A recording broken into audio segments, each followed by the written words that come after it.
हम गायत्री मंत्र का एक बार पाठ कर रहे हैं। आप सभी हाथ जोड़ लीजिए, सभी हाथ जोड़ें और एक बार यहां से हम गायत्री मंत्र का पाठ करेंगे। आपका माइक ऑन अब नहीं होगा, इसलिए आप मेरे साथ साथ बोल जरूर सकते हैं। ओम भूर्भुवः स्वाहा तत्सवितुर्वरेण्यं भर्गो देवस्य धीमहि धियो यो नः प्रचोदयात्। प्रतिज्ञा महायज्ञ में आप सभी का हार्दिक अभिनंदन, हार्दिक स्वागत है। आइए अब हम आचमन करने जा रहे हैं। सभी अपना अपना जल का पात्र ले लें, सीधे हाथ में जल डालेंगे और अब ध्यान रखेंगे आज हमारे साथ मंत्रोदय के साधक साधिकाओं के अतिरिक्त और भी बहुत सारे लोग जुड़े हैं जो आर्य समाजों से संबंधित हैं। उन सभी से निवेदन कर रहा हूं कि जब हम आचमन करते हैं तो मंत्र बोलने के साथ साथ जल ग्रहण नहीं करना।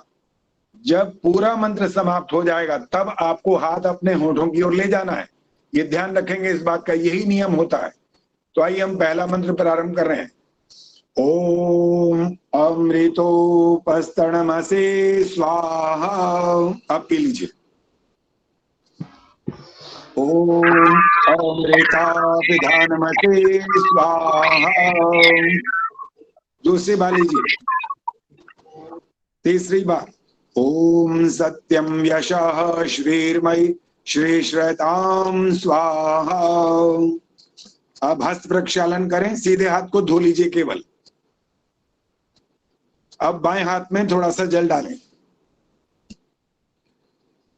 बाएं हाथ में जल लेकर सीधे हाथ की ऐसे बीच की 2 उंगलियां लगाइए। जैसा मैंने अभी कहा था कि जब मंत्र समाप्त होगा तब जल पीना होता है, ठीक इसी प्रकार से जब अंग स्पर्श करते हैं तब भी बिल्कुल ऐसा ही करना होता है। इसका अर्थ यही होता है कि जब मंत्र समाप्त होगा तब यहां से हाथ उठाना चाहिए, पहले नहीं। तो आप जो देख पा रहे हैं वो देख भी लीजिए और जिनको आता है वो स्वयं कर सकते हैं। ओम वांग आस्येस्तु, ओम नसोर्मे प्राणोस्तु, ओम अक्ष्णोर्मे चक्षुरस्तु, ओम कर्णयोर्मे श्रोत्रमस्तु, ओम बाह्वोर्मे बलमस्तु, ओम ऊर्वोर्मा ओजोस्तु, ओम अरिष्टानि मेंगानि तनुस्तन्वा में सन्तु। यदि शेष जल बचा हो तो आप साइड में गिरा दीजिए। आइए अब हम ईश्वर स्तुति प्रार्थना उपासना के मंत्रों का पाठ कर रहे हैं। आप सभी हाथ जोड़कर आंखें बंद करके ईश्वर का ध्यान करते हुए इन मंत्रों को आप साथ साथ उच्चारण करें, लेकिन आपका माइक ऑफ रहेगा। मैंने अपने भ्राता से कुलभूषण मेहता जी से प्रार्थना की हुई है कि वो आपके माइक को म्यूट रखें और यदि किसी कारणवश वो माइक आपसे ऑन हो जाता है किसी और कारण से तो तुरंत आप उस माइक को ऑफ करें ताकि अव्यवस्था न रहे। अथ ईश्वर स्तुति प्रार्थनोपासना मंत्र। ओम विश्वानि देव सवितर्दूरिता निपरासोव यद्भद्रं तन्न आसोव। ओम हिरण्यगर्भः समवर्तताग्रे भूतस्य जातः पतिरेक आसीत् सदाधार पृथिवीं व्यामुते मां तस्मै देवाय हविषा विधेम। ओम य आत्मदा बलदा यस्य विश्व उपासते प्रशिशं यस्य देवाः यस्य छायामृतं यस्य मृत्युः कस्मै देवाय हविषा विधेम। ओम यः प्राणतो निमिषतो महित्वैक इद्राजा जगतो बभूव य ईशे अस्य द्विपदश्चतुष्पदः कस्मै देवाय हविषा विधेम ओम येन द्यौरुग्रः पृथिवी च दृढा येन स्वास्तभितं येन नाकाः यो अन्तरिक्षे रजसो विमानः कस्मै देवाय हविषा विधेम ओम प्रजापते नत्वदेतान्यन्यो विश्वा जातानि परिता बभूव यक्कामास्ते जोहुमस्तन्नो अस्तु वयं स्याम पतयोरयीणाम् ओम सनो बंधुर्जनिता सविधाता धामानि वेद भुवना निविश्वा यत्र देवा अमृतमानशा नास्त्रितीये धामन्नध्यैरयन्त ओम अग्नेनाय सुपथा राये अस्मान् विश्वानिदे ववयोनानि विद्वान् यूयोध्यस्मज्जुहुराणमेनो भूयिष्ठान्ते नाम उक्तिं विधेम। अब आंखें खोलेंगे और आपके सामने जो आपने कपूर की व्यवस्था की होगी, माचिस भी आपके सामने है और दीपक भी आपके सामने है। अब हम दीपक को प्रज्वलित करेंगे। मैं मंत्र बोलूंगा, इसके पश्चात जलाइए। ओम भूर्भुवः स्वाहा। दीप प्रज्वलित करें।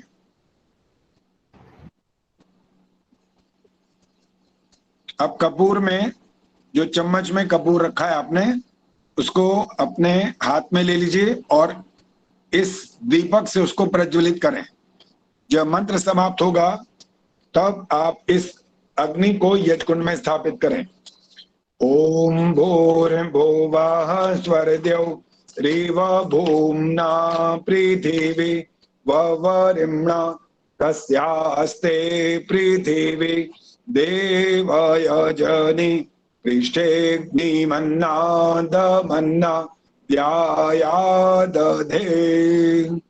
अब इस अग्नि को यजकुंड में स्थापित करें। पतली पतली समिधाएं लगाएं और थोड़ा सा घी भी साथ साथ आप डाल सकते हैं।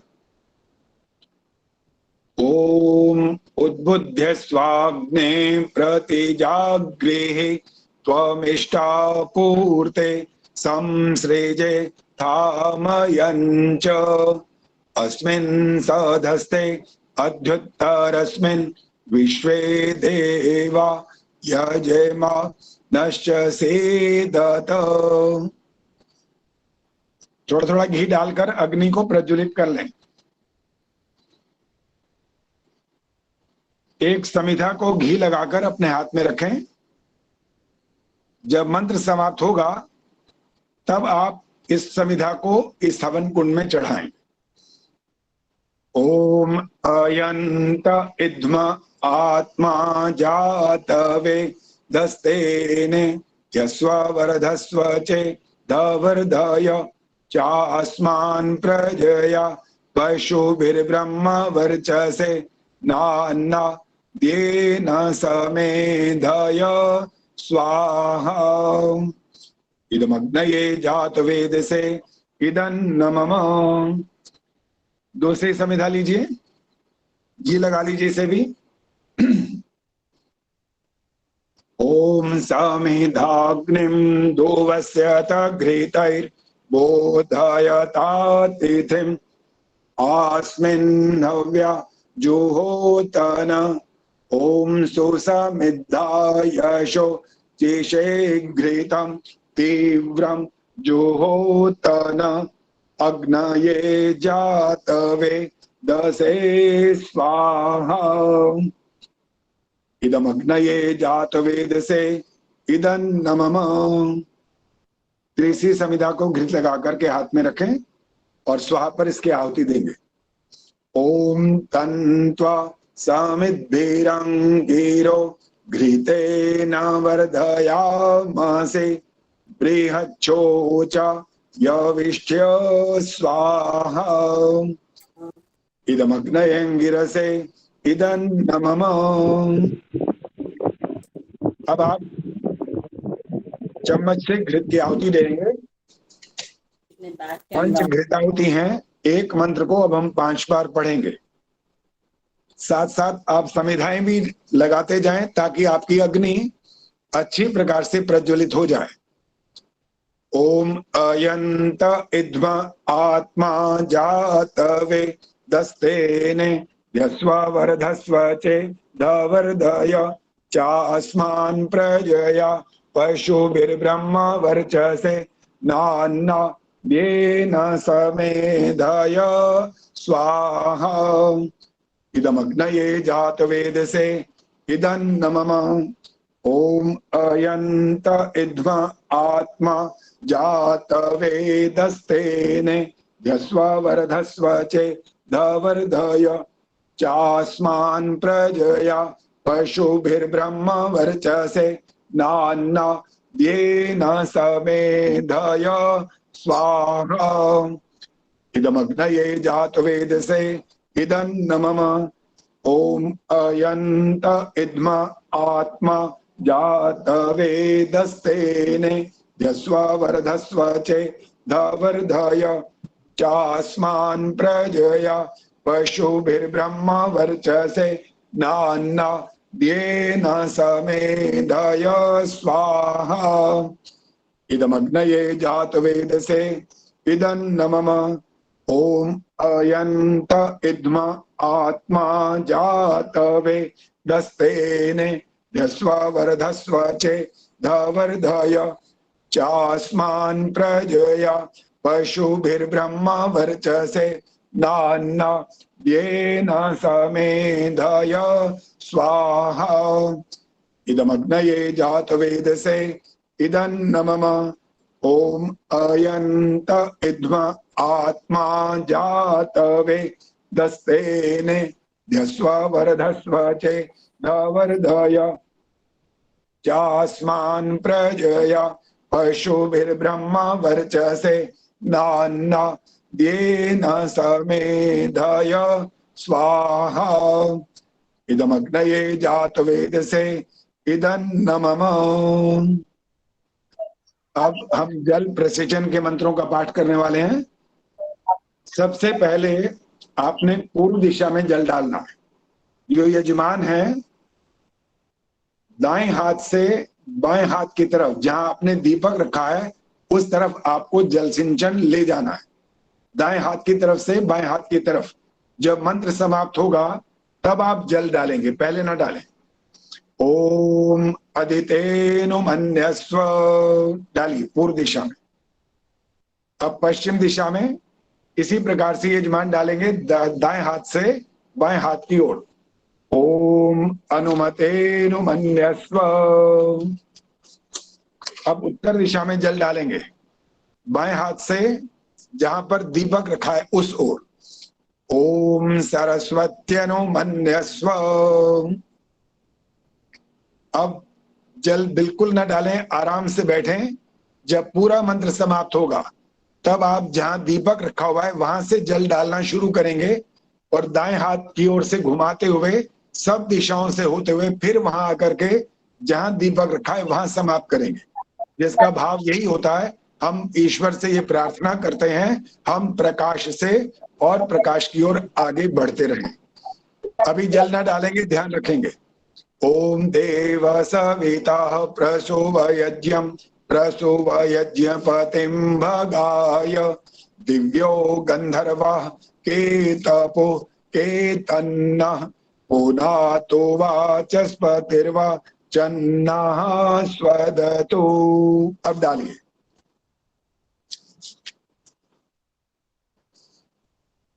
वहीं पूर्व में आकर के जहां आपने दीपक रखा है वहां समाप्त कर दीजिए। अब चम्मच फिर ले लीजिए। पहली आहुति आपने बाईं ओर डालनी है, ये उत्तर दिशा है। ओम अग्नये स्वाहा इदम अग्नये इदं नमः।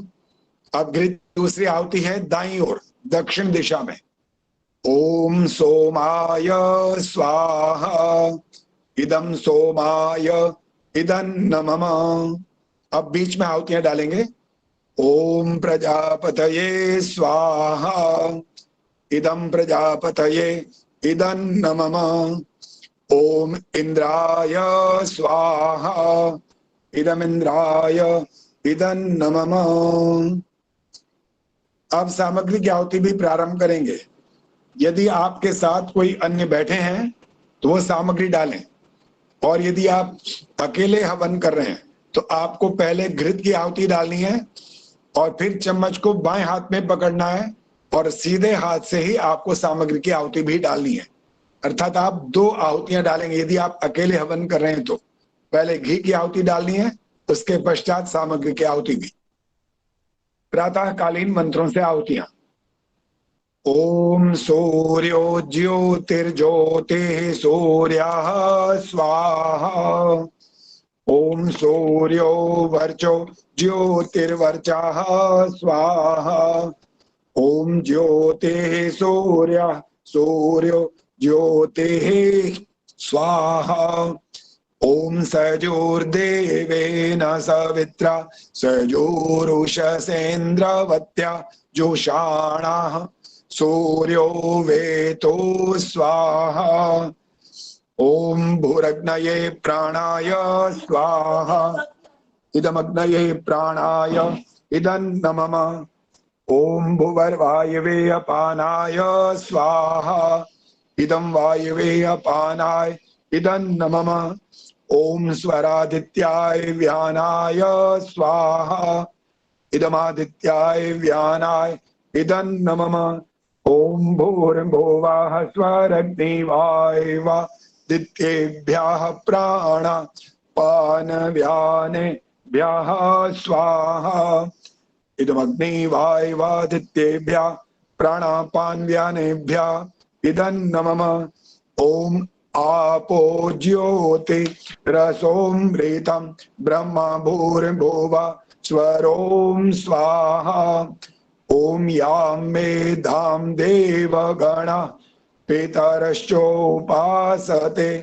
तयामा मध्य मेधयाग्ने मेधाविनं कुरु स्वाहा।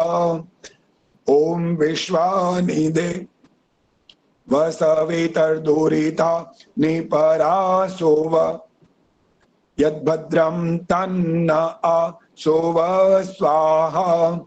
ओम अग्नेनयसुपथा राये अस्मान् विश्वानिधे ववयोनानि विद्वान् यूयोध्यस्मज्जुहुराणमेनो भूयिष्ठान्ते नाम उक्तिं विधेम स्वाहा। अब घृत की आहुति होंगी 4।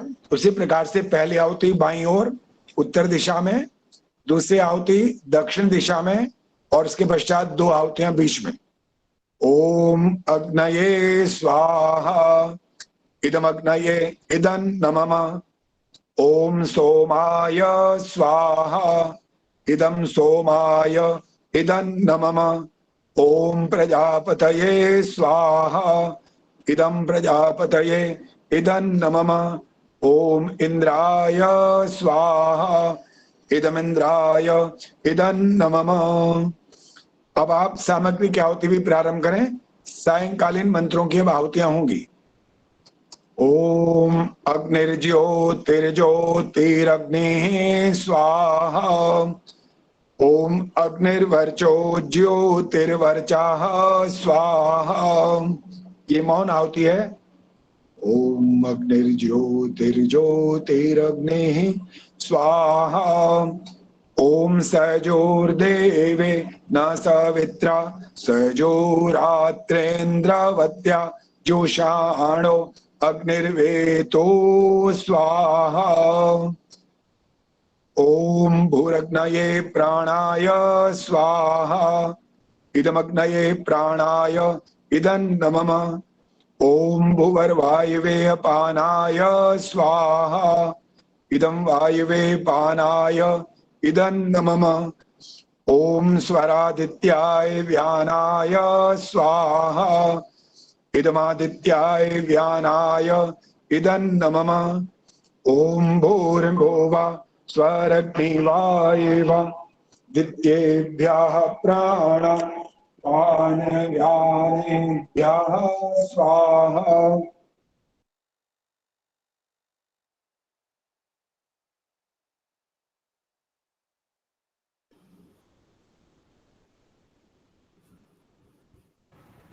अब मेरी आवाज आ रही है मेरे ख्याल से?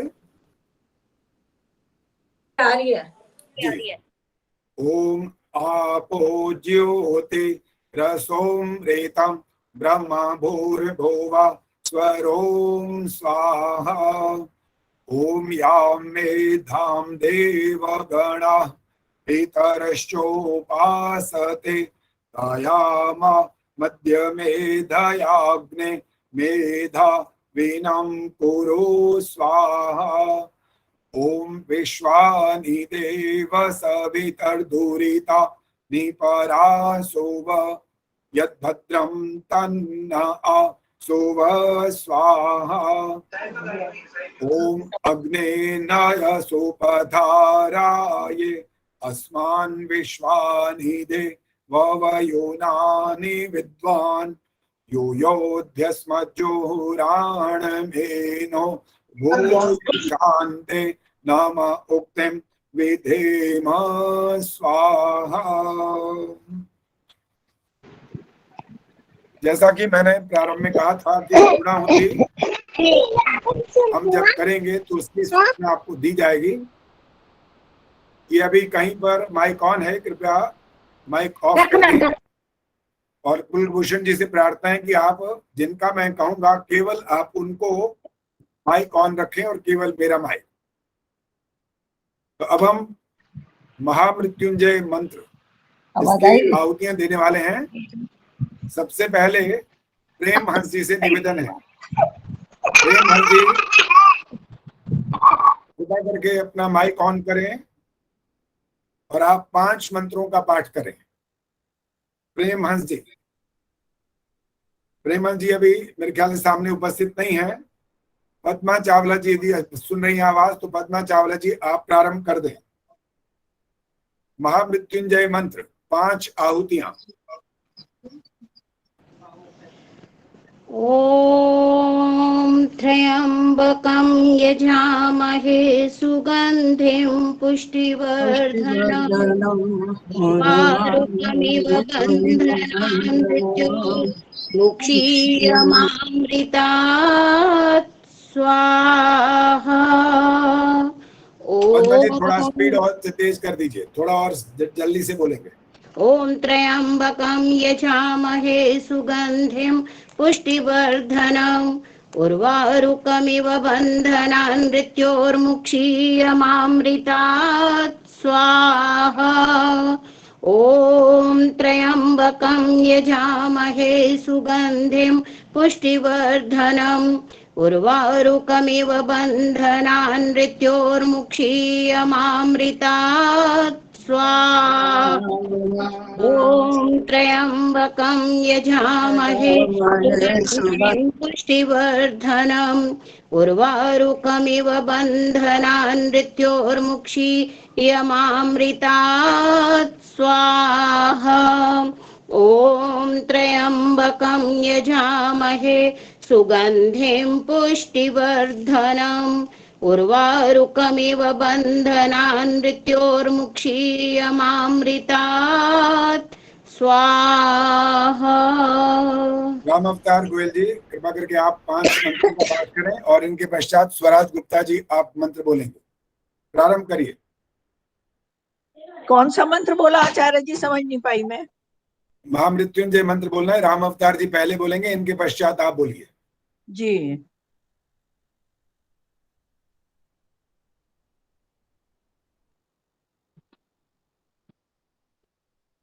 स्वरा जी आप बोलिए, भी राम अवतार जी शायद नहीं सुन पाए हैं, आप शुरू करिए। ओम त्र्यंबकं यजामहे सुगंधिं पुष्टिवर्धनम् उर्वारुकमिव बन्धनान् मृत्योर्मुक्षीयमामृतात् स्वाहा। ओम त्र्यंबकं यजामहे सुगंधिं पुष्टिवर्धनम् उर्वारुकमिव बन्धनान् मृत्योर्मुक्षीयमामृतात् स्वाहा। ओम त्र्यंबकं यजामहे सुगंधिं पुष्टिवर्धनम् उर्वारुकमिव बन्धनान् मृत्योर्मुक्षीयमामृतात् स्वाहा। ओम त्र्यंबकं यजामहे सुगंधिं पुष्टिवर्धनम् उर्वारुकमिव बन्धनान् मृत्योर्मुक्षीयमामृतात् स्वाहा। ओम त्र्यंबकं यजामहे सुगंधिं पुष्टिवर्धनम् उर्वारुकमिव बन्धनान् मृत्योर्मुक्षीयमामृतात् स्वाहा। राम अवतार गोयल जी, इनके पश्चात दमयंती गुप्ता जी तैयार रहेंगे। जी, आवाज आ रही है जी? हाँ जी, हाँ जी, बोलिए। ओम त्र्यंबकं यजामहे सुगंधिं पुष्टिवर्धनम् उर्वारुकमिव बन्धनान् मृत्योर्मुक्षीयमामृतात् स्वाहा। ओम त्र्यंबकं यजामहे सुगंधिं पुष्टिवर्धनम् उर्वारुकमिव बन्धनान् मृत्योर्मुक्षीयमामृतात् स्वाहा। ओम त्र्यंबकं यजामहे सुगंधिं पुष्टिवर्धनम् उर्वारुकमिव बन्धनान् मृत्योर्मुक्षीयमामृतात् स्वाहा। ओम त्र्यंबकं यजामहे सुगंधिं पुष्टिवर्धनम् उर्वारुकमिव बन्धनान् मृत्योर्मुक्षीयमामृतात् स्वाहा। ओम त्र्यंबकं यजामहे सुगंधिं पुष्टिवर्धनम् उर्वारुकमिव बन्धनान् मृत्योर्मुक्षीयमामृतात् स्वाहा। दमयंती गुप्ता जी, इनके पश्चात रेखा गर्ग जी, आपकी सबकी थोड़ी सी स्पीड बढ़ानी है, थोड़ी सी और बढ़ाइए। ओम त्र्यंबकं यजामहे सुगंधिं पुष्टिवर्धनम् उर्वारुकमिव बन्धनान् मृत्योर्मुक्षीयमामृतात् स्वाहा। ओम त्र्यंबकं यजामहे सुगंधिं पुष्टिवर्धनम् उर्वारुकमिव बन्धनान् मृत्योर्मुक्षीयमामृतात् स्वाहा। ओम त्र्यंबकं यजामहे सुगंधिं पुष्टिवर्धनम् उर्वारुकमिव बन्धनान् मृत्योर्मुक्षीयमामृतात् स्वाहा। ओम त्र्यंबकं यजामहे सुगंधिं पुष्टिवर्धनम् उर्वारुकमिव बन्धनान् मृत्योर्मुक्षीयमामृतात् स्वाहा। ओम त्र्यंबकं यजामहे सुगंधिं पुष्टिवर्धनम् उर्वारुकमिव बन्धनान् मृत्योर्मुक्षीयमामृतात् स्वाहा। धन्यवाद जी। रेखा गर्ग जी आप शुरू करेंगे और इनके बाद चंदा सचदेवा जी आप 5 मंत्रों का पाठ करेंगे। रेखा गर्ग जी आप बोलिए।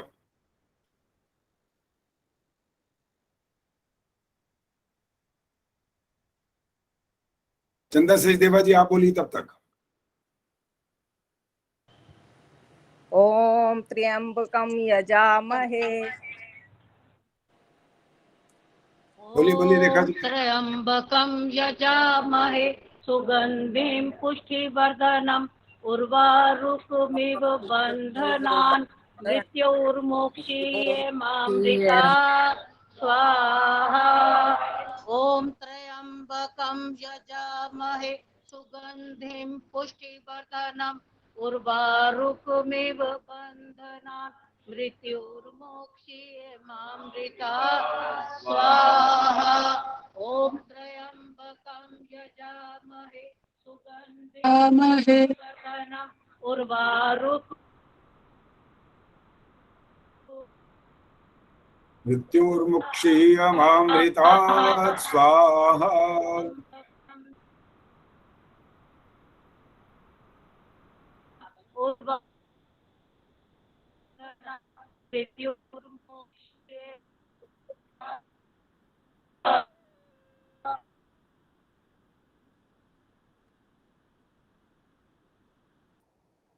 आचार्य जी नेट की प्रॉब्लम है उधर। हाँ जी नेट की प्रॉब्लम लग रही है जी। रेखा कर जी आप बोलिए। ओम त्र्यंबकम यजामहे सुगंधिं पुष्टिवर्धनम् उर्वारुकमिव बन्धनान् मृत्योर्मुक्षीयमामृतात् स्वाहा। ओम त्र्यंबकं यजामहे सुगंधिं पुष्टिवर्धनम् उर्वारुकमिव बन्धनान् मृत्योर्मुक्षीयमामृतात् स्वाहा। ओम त्र्यंबकं यजामहे सुगंधिं पुष्टिवर्धनम् उर्वारुकमिव बन्धनान् मृत्योर्मुक्षीयमामृतात् स्वाहा। ओम त्र्यंबकं यजामहे सुगंधिं पुष्टिवर्धनम् उर्वारुकमिव बन्धनान् मृत्योर्मुक्षीयमामृतात् स्वाहा। मिथिलेश मंगला जी, इनके बाद रेणु भाई जी आप तैयार रहिएगा। मिथिलेश जी आइए बोलिए। ओम त्र्यंबकं यजामहे सुगंधिं पुष्टिवर्धनम् उर्वारुकमिव बन्धनान् मृत्योर्मुक्षीयमामृतात् स्वाहा। ओम त्र्यंबकं यजामहे सुगंधिं पुष्टिवर्धनम् उर्वारुकमिव बन्धनान् मृत्योर्मुक्षीयमामृतात् स्वाहा। ओम त्र्यंबकं यजामहे सुगंधिं पुष्टिवर्धनम् उर्वारुकमिव बन्धनान् मृत्योर्मुक्षीयमामृतात् स्वाहा। ओम त्र्यंबकं यजामहे सुगंधिं पुष्टिवर्धनम् उर्वारुकमिव बन्धनान् मृत्योर्मुक्षीयमामृतात् स्वाहा। ओम त्र्यंबकं यजामहे सुगंधिं पुष्टिवर्धनम् उर्वारुकमिव बन्धनान् मृत्योर्मुक्षीयमामृतात् स्वाहा।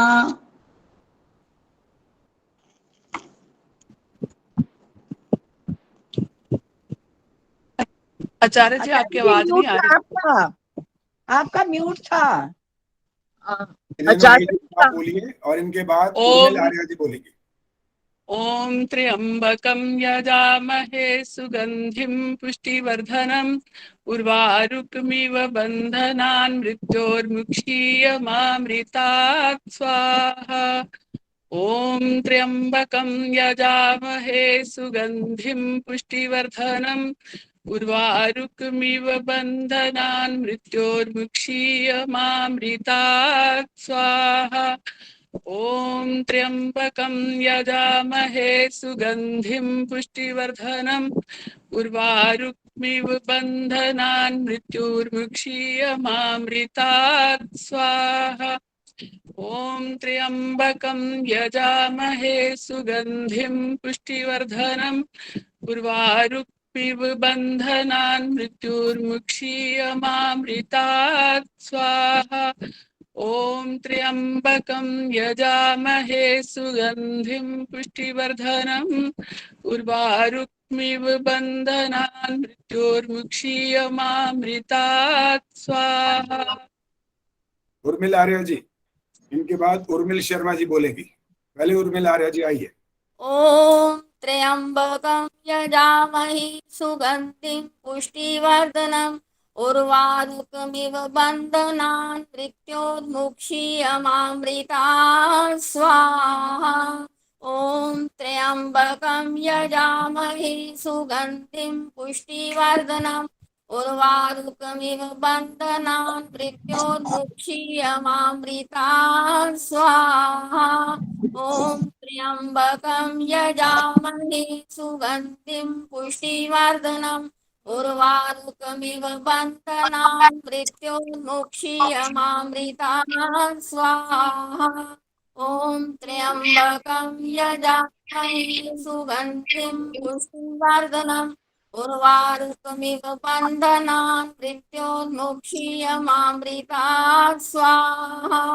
ॐ त्र्यम्बकं यजामहे सुगन्धिं पुष्टिवर्धनम् उर्वारुकमिव बन्धनान् मृत्योर्मुक्षीयमामृतात् स्वाहा। उर्मिल जी धन्यवाद। अब उर्मिल शर्मा जी 5 मंत्रों का पाठ करेंगी। इनके पश्चात रोशनी आर्या तैयार रहें। ॐ त्र्यम्बकं यजामहे सुगन्धिं पुष्टिवर्धनम् उर्वारुकमिव बन्धनान् मृत्योर्मुक्षीयमामृतात् स्वाहा।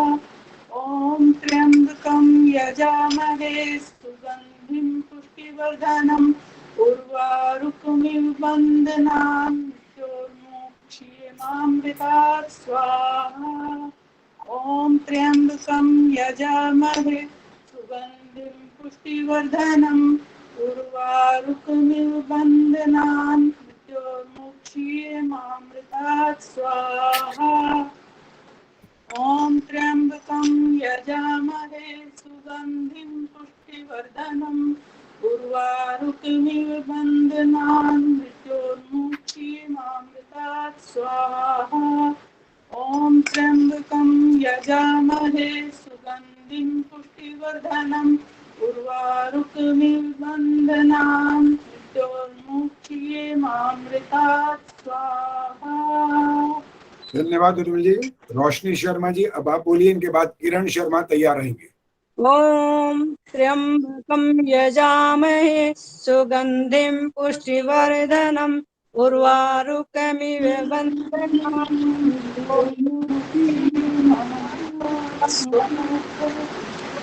त्र्यम्बकं यजामहे सुगन्धिं पुष्टिवर्धनम् उर्वारुकमिव बन्धनान् मृत्योर्मुक्षीयमामृतात् स्वाहा।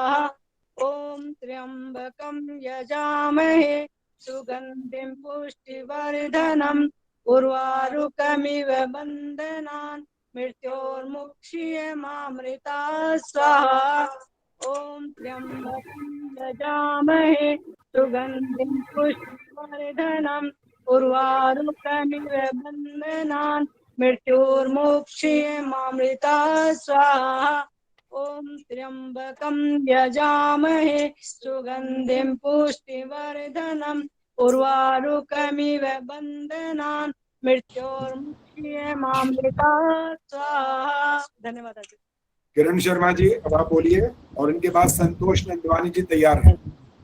ॐ त्र्यम्बकं यजामहे सुगन्धिं पुष्टिवर्धनम् उर्वारुकमिव बन्धनान् मृत्योर्मुक्षीयमामृतात् स्वाहा। ॐ त्र्यम्बकं यजामहे सुगन्धिं पुष्टिवर्धनम् उर्वारुकमिव बन्धनान् मृत्योर्मुक्षीयमामृतात् स्वाहा। ॐ त्र्यम्बकं यजामहे सुगन्धिं पुष्टिवर्धनम् उर्वारुकमिव बन्धनान् मृत्योर्मुक्षीयमामृतात् स्वाहा। ॐ त्र्यम्बकं यजामहे सुगन्धिं पुष्टिवर्धनम् उर्वारुकमेव बन्धनान् मृत्युर्मोक्षीयमामृतात् स्वाहा। ॐ त्र्यम्बकं यजामहे सुगन्धिं पुष्टिवर्धनम् उर्वारुकमेव बन्धनान् मृत्युर्मोक्षीयमामृतात्। बहुत सुंदर किरण जी, धन्यवाद। संतोष नंदवानी जी अब आप मंत्रों का पाठ करें और इनके बाद कुसुम शर्मा जी 5 मंत्रों का पाठ करेंगे। नमस्ते आचार्य जी। नमस्ते जी। ॐ त्र्यम्बकं यजामहे सुगन्धिं पुष्टिवर्धनम् उर्वारुकमिव बन्धनान् मृत्योर्मोक्षीयमामृतात्। ॐ त्र्यम्बकं यजामहे सुगन्धिं पुष्टिवर्धनम् उर्वारुकमिव बन्धनान् मृत्योर्मोक्षीयमामृतात्। ॐ त्र्यम्बकं यजामहे सुगन्धिं पुष्टिवर्धनम् उर्वारुकमिव बन्धनान् मृत्योर्मोक्षीयमामृतात्। ॐ त्र्यम्बकं यजामहे सुगन्धिं पुष्टिवर्धनम् उर्वारुकमिव बन्धनान् मृत्योर्मोक्षीयमामृतात्। ॐ त्र्यम्बकं यजामहे सुगन्धिं पुष्टिवर्धनम् उर्वारुकमिव बन्धनान् मृत्योर्मोक्षीयमामृतात् स्वाहा। धन्यवाद जी। कुसुम शर्मा जी और इनके बाद सुमन बत्रा जी। ओम त्र्यंबकं यजामहे सुगन्धिं पुष्टिवर्धनम् उर्वारुकमिव बन्धनान् मृत्योर्मोक्षीयमामृतात् स्वाहा। ओम त्र्यंबकं यजामहे सुगन्धिं पुष्टिवर्धनम् उर्वारुकमिव बन्धनान् मृत्योर्मोक्षीयमामृतात् स्वाहा। ओम त्र्यम्बकं यजामहे सुगन्धिं पुष्टिवर्धनम् उर्वारुकमिव बन्धनान् मृत्योर्मोक्षीयमामृतात् स्वाहा।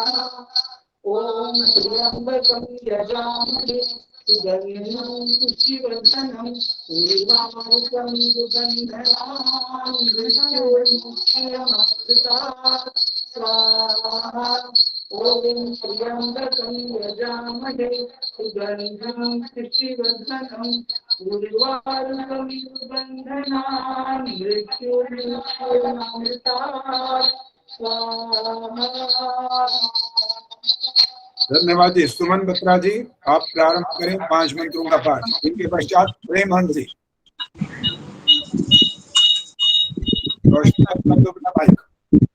सुमन बत्रा जी आइए। त्र्यम्बकं यजामहे सुगन्धिं पुष्टिवर्धनम् उर्वारुकमिव बन्धनान्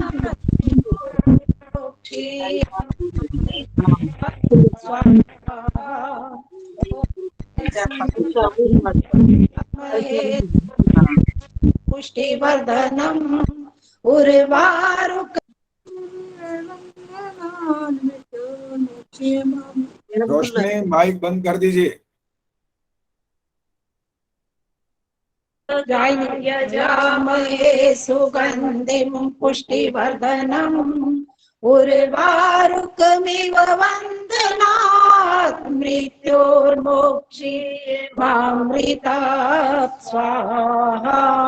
ॐ त्र्यम्बकं यजामहे सुगन्धिं पुष्टिवर्धनम् उर्वारुकमिव बन्धनात् मृत्योर्मोक्षीयमामृतात् स्वाहा। त्र्यम्बकं यजामहे सुगन्धिं पुष्टिवर्धनम् उर्वारुकमिव बन्धनात् मृत्योर्मोक्षीयमामृतात् स्वाहा। बहुत बहुत धन्यवाद जी। प्रेम हंस जी और प्रेम हंस जी के बाद सुखवर्षा सरदाना जी बोलेंगे। प्रेम हंस जी आइए।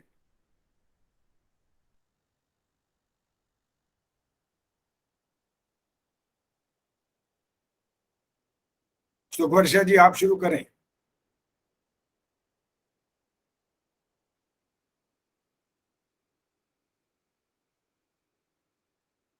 आप भी नहीं है तो अभी सविता कपूर जी आप बोलिए। हाँ जी आचार्य। ओम त्र्यंबकं यजामहे सुगंधिं पुष्टिवर्धनम् उर्वारुकमिव बन्धनान् मृत्योर्मुक्षीयमामृतात् स्वाहा। ओम त्र्यंबकं यजामहे सुगंधिं पुष्टिवर्धनम् उर्वारुकमिव बन्धनान् मृत्योर्मुक्षीयमामृतात् स्वाहा। ओम त्र्यंबकं यजामहे सुगंधिं पुष्टिवर्धनम् उर्वारुकमिव बन्धनान् मृत्योर्मुक्षीयमामृतात् स्वाहा। ओम त्र्यंबकं यजामहे सुगंधिं पुष्टिवर्धनम् उर्वारुकमिव बन्धनान् मृत्योर्मुक्षीयमामृतात् स्वाहा। ओम त्र्यंबकं यजामहे सुगंधिं पुष्टिवर्धनम् उर्वारुकमिव बन्धनान् मृत्योर्मुक्षीयमामृतात् स्वाहा। सरला गुप्ता जी आइए। सरला गुप्ता जी जल्दी से आए। जी आचार्य जी। शुरू करिए। ओम त्र्यंबकं यजामहे सुगंधिं पुष्टिवर्धनम् उर्वारुकमिव बन्धनान् मृत्योर्मुक्षीयमामृतात् स्वाहा। ओम त्र्यंबकं यजामहे सुगंधिं पुष्टिवर्धनम् उर्वारुकमिव बन्धनान् मृत्युर्मोक्ष्यमामृतात् स्वाहा।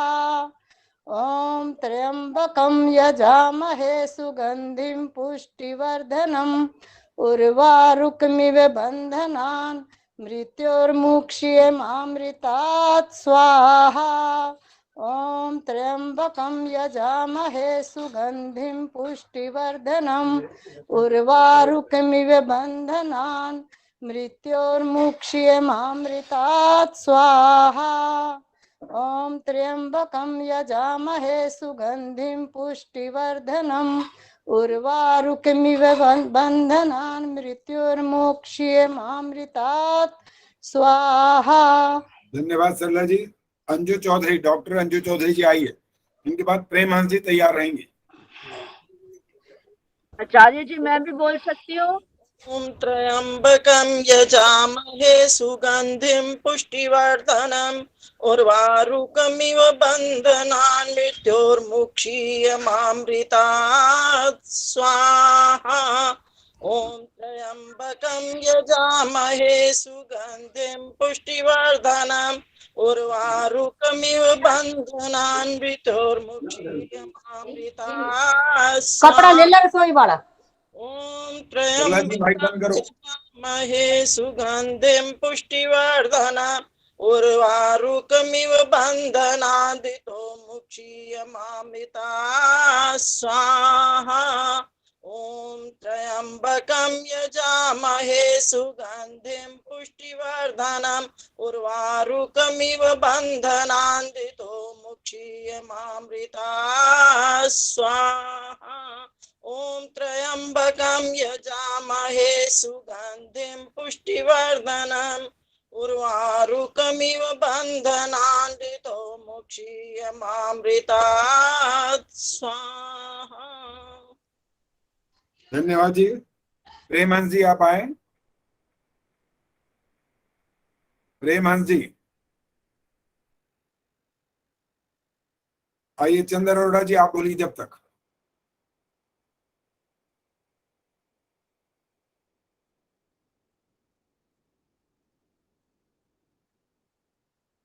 माइक ऑन करिए। चंद्र जी माइक ऑन करिए। माइक ऑन करके बोलिए ना। माइक ऑन नहीं है आपका।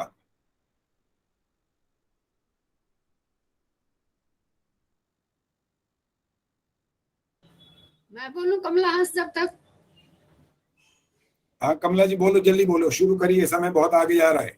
ओम त्र्यंबकं यजामहे सुगंधिं पुष्टिवर्धनम् उर्वारुकमिव बन्धनामृत्यौ मुक्ष्यमामृता स्वाहा।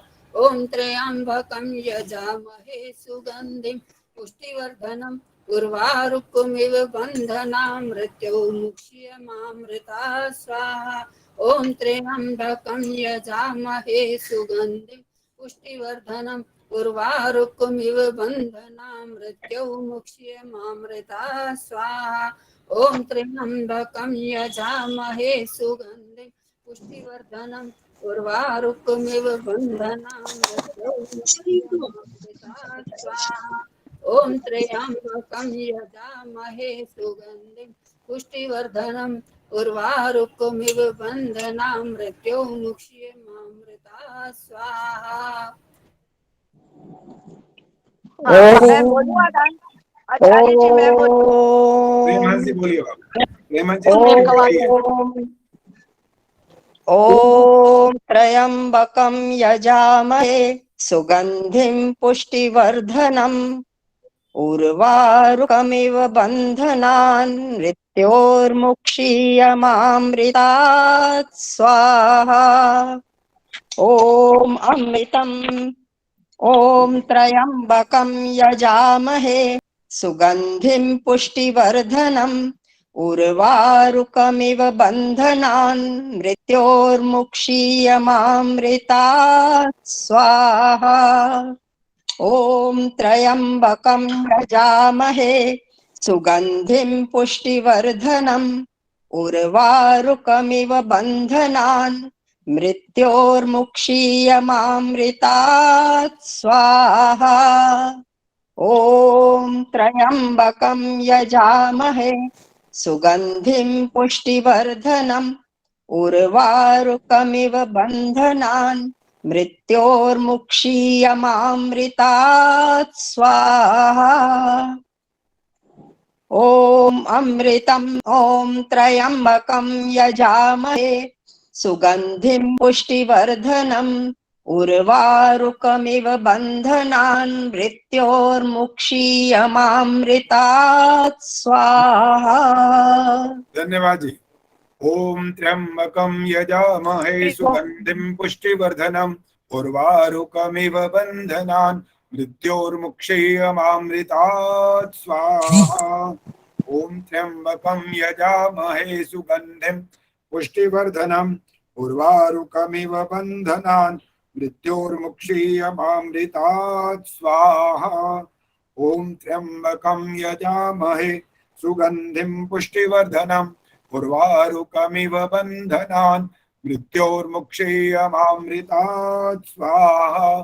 ओम त्र्यंबकं यजामहे सुगंधिं पुष्टिवर्धनम् उर्वारुकमिव बन्धनान् मृत्योर्मुक्षीयमामृतात् स्वाहा।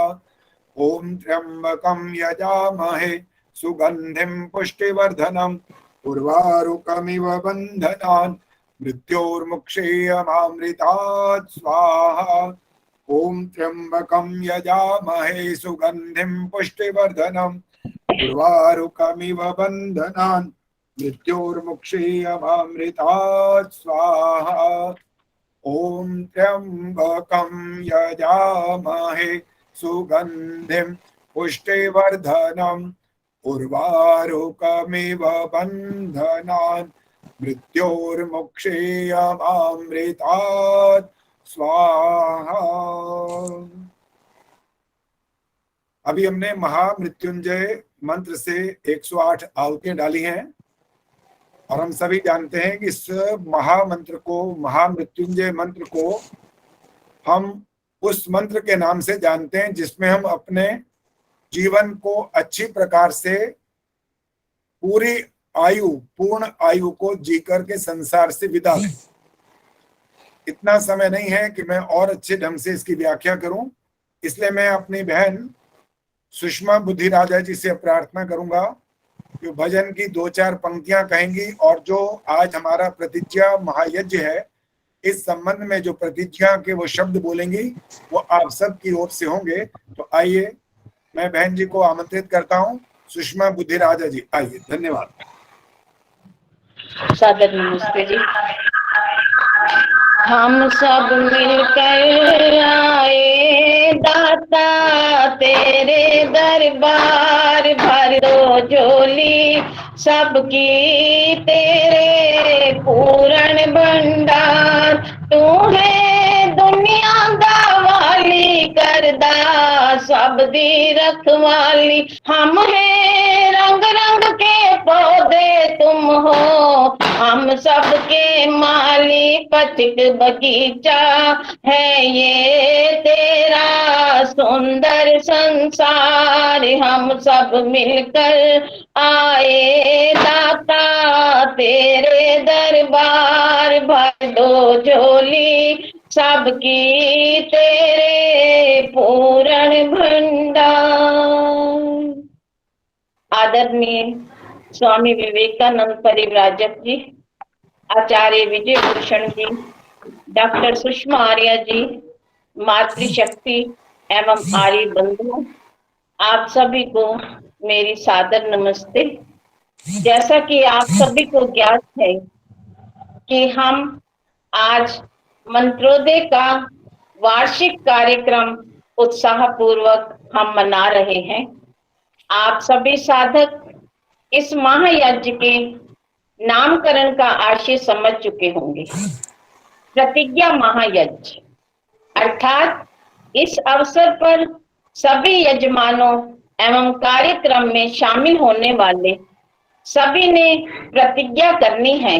कौन सी प्रतिज्ञाएं हैं वे, जरा ध्यान से सुनिएगा कि वे प्रतिदिन संध्या करेंगे, यज्ञ करेंगे, स्वास्थ्य को ठीक रखने के लिए प्राणायाम व्यायाम करेंगे, दानशील बनेंगे, वैदिक सिद्धांतों का पालन करेंगे, सात्विक शाकाहार भोजन करेंगे, सत्संग में अपने आप को जोड़कर बाल गोपाल को भी स्वाध्यायशील बनाने का पुरुषार्थ करेंगे।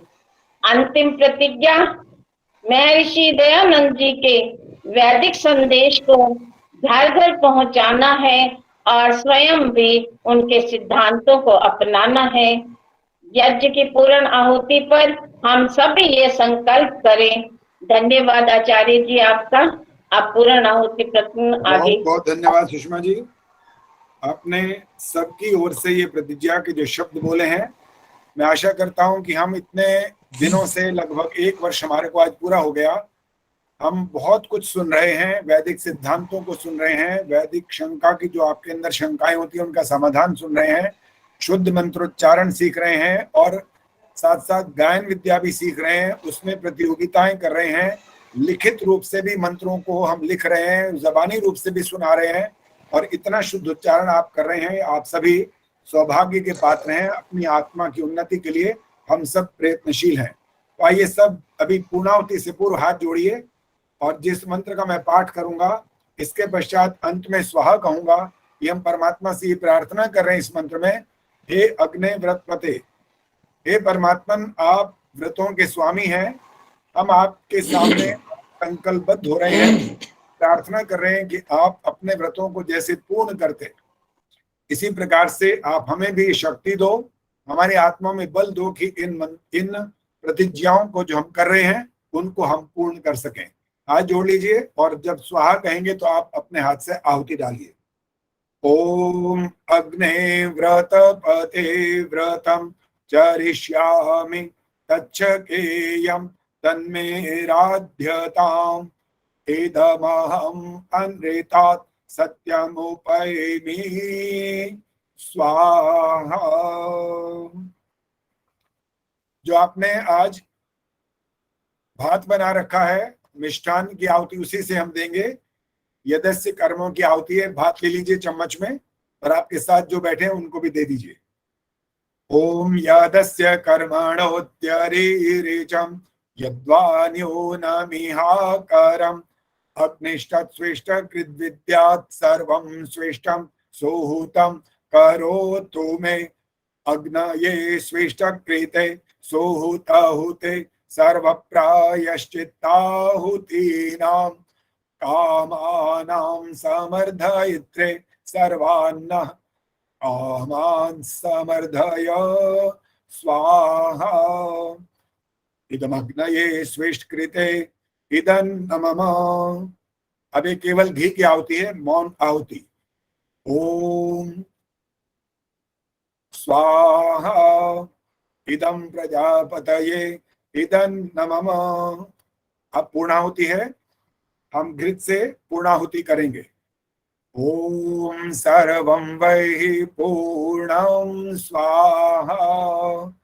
ओम सर्वं वै पूर्णं स्वाहा।